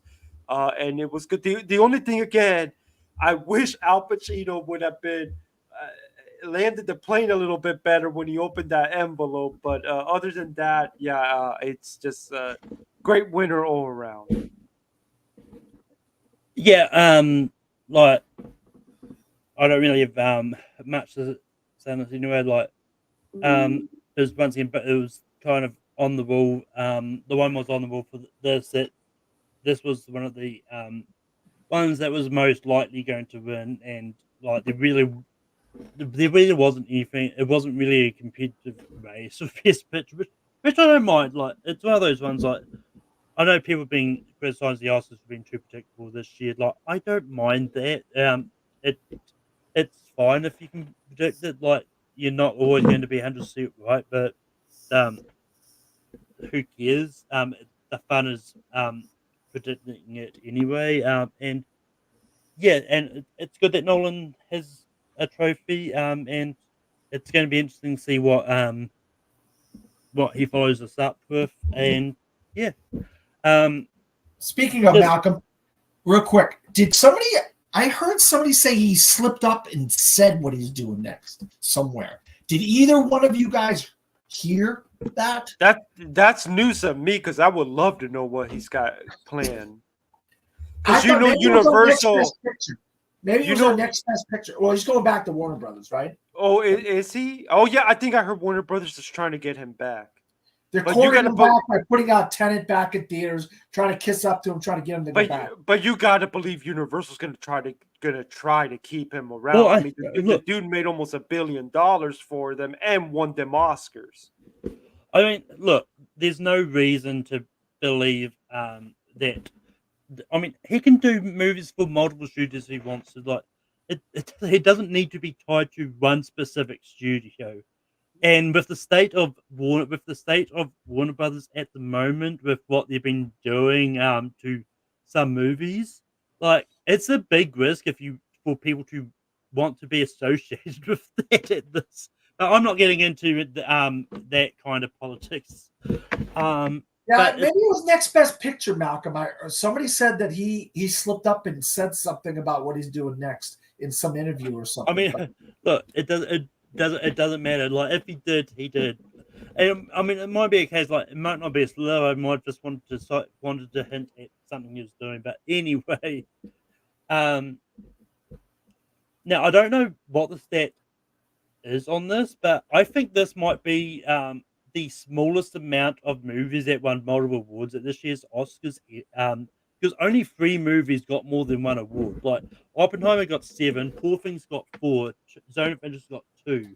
That is it. That is all the movies that won. That would match last year, wouldn't it? Because last year, Everything Everywhere, All Quiet, and The Whale were the only ones that I think got multiple Oscars. Yeah, no. 11. But right? That's 11, right? Yeah. So wait, no, 13. 13. Yeah. But 10 movies got 1 Oscar besides those guys. That's good. That's spreading the love. I mean, they spread the love better this year, even with all that, though, because there were only 3 movies that missed an Oscar, where last year, I think only All Quiet and Everything Everywhere won Oscars last year. Oh, no. Also, Avatar got 1 and Top Gun got 1. But yeah, they spread the love a little bit better this year, I think. But Yeah, and a stat that Scorsese hopes doesn't keep going, but this is his third movie that has got Oh, 10 yeah. nominations but no wins. You know, I have a Also- theory. I have a theory on why that is that he just tends to make look, he makes great movies, but his movies tend to be from the perspective of the bad guys or immoral people. And I think that can cost you when you're trying to win over voters because eventually people start, having complaints about seeing it through that perspective. And I think that ultimately has been costing, as good as these movies are, that's how you hit a ceiling from going from nominee to winner. Well, I will disagree with you there. Like, I really didn't. I really didn't like The Irishman. I thought it was really boring. I mean, I loved Irishman, but I mean, out of the three that we're talking about, was Gangs of New York, Killers, and The Irishman. Like, I think I like Killers the best out of the three. Like I'm not that high on Gangs of New York either. But I I don't think either one of all three of these are as good as some of his early work. I'll be honest with you guys. I hate to say it, but I just don't think Gangs was that good as compared to Taxi Driver, Raging Bull, Goodfellas, some of that stuff. I like Or even- Gangs. I like Gangs, but admittedly, the person who's really holding that movie up is Daniel Day-Lewis for me with his performance there. But I don't know. I love Irishman, but obviously it ain't no Goodfellas. So No. And he might be doing a short. He might be doing an 80-minute movie about Jesus. Again. yes, that's what he's doing. He said that apparently he starts filming on it pretty soon. So he's not going to go to what you call it, which he was supposed to be doing, the one about the boat. His next one was supposed to be the one about the boat. The name of it's the movie is The Name of the Boat, and I got it sitting on my counter over there. What's it called? Is it right here? It might be right here. Damn it, I can't think of. anyway, Where it is right here. This was supposed to be The Wager. That was supposed to be his next movie, but then he decided he's going to do this another religious movie. I mean, it's one of those ones like he might be planning on both of them. I think it depends on what one he gets done first. But anyway, that does bring us to the end of Gone with the Wind for this week. We'll be back next week when we reveal the winners of the Gone with the Wind Awards. I will be reposting that voting form in the page to try and get some last minute votes in. But Dan, where can people find you online? Or you can find me at Dan Skip Allen on Facebook, Threads, Letterbox, X, Instagram, or some variation of Dan Skip Allen or DP Skip Allen or From the Fourth Row. You just find my name. You should be able to find me under one of those. Also, I'm a film critic in Orlando, Florida, and I write for FromTheFourthRow.com. I work quite prolifically for DisappointmentMedia.com. That's you could go to DisappointmentMedia.com as well. Also, I started a new show, and the first episode came out today. We're going to be me and some friends are going to be talking about various actors' careers that we love. And the first episode of the new Movies Down Memory Lane we're going to be talking about is Jim Carrey's comedies. So that came out today. And also, I was on Rankum. If you want to watch Rankum, Malcolm's the host of Rankum. And we did Best Academy Award Best Actress winners. We did that Saturday. That was a really good episode. If you really want to go dive deeper into some of the best Academy Award winning actresses over the years, including Malcolm brings up Emma Stone. That is a really good episode of Rankum. I'm periodically on there. Obviously, I'm also on the Movie Hero Network sometimes. I haven't been on a little bit, but whenever they find something that they like for me to do, I jump in there. Also, I'm on the latest episode of Picture This with Chadwick Webb and Dylan Randazzo, who are collaborators on here. They've guested on here with us. We talk about 1943 Academy Awards, where we like to revisit not a whole lot of revisiting except for in the acting categories in that episode, but there's a lot of movies to talk about. They actually had 10 movies in 1943, which is ridiculous. But yeah, so but you get to talk about one of the greatest films of all time. So. well, yeah, that's the whole point of why we did 43. It's my favorite movie of all time. But Lewis, where can people find you online? MentisMovieReport.com. I'm going to be getting back to doing some written movie reviews in 2 weeks or so. Oscar projections within a month or so. I will begin to start looking at next year's Best Picture race. It never stops. You could call. I always am keeping my eye out on that. And if you want to find me on Facebook, Instagram, Twitter /X, Threads, Letterboxd, Mentis Movie RPT, and that's where you can find me. And you can find me on Tape Productions hosting Rankin every Sunday night. Next week we're doing top 12 comedies of all time, where we take the 12 winners from each of our past comedies of Institute Decade Year series, and then we'll nominate movies from those, from what got onto those top 12, and then form a all-time list based on those. There was definitely some big movies that didn't get on those decades, so there's going to be some big movies that won't be on here. But it is what it is, and they have to deal with what's on the list. And you can find me hosting Gone for the Win. We'll be back next week. We'll be talking about the Gone for the Win Awards. And yeah, you can also find me all over the place. I pop up time to time. So yeah, but until next time. I love you all.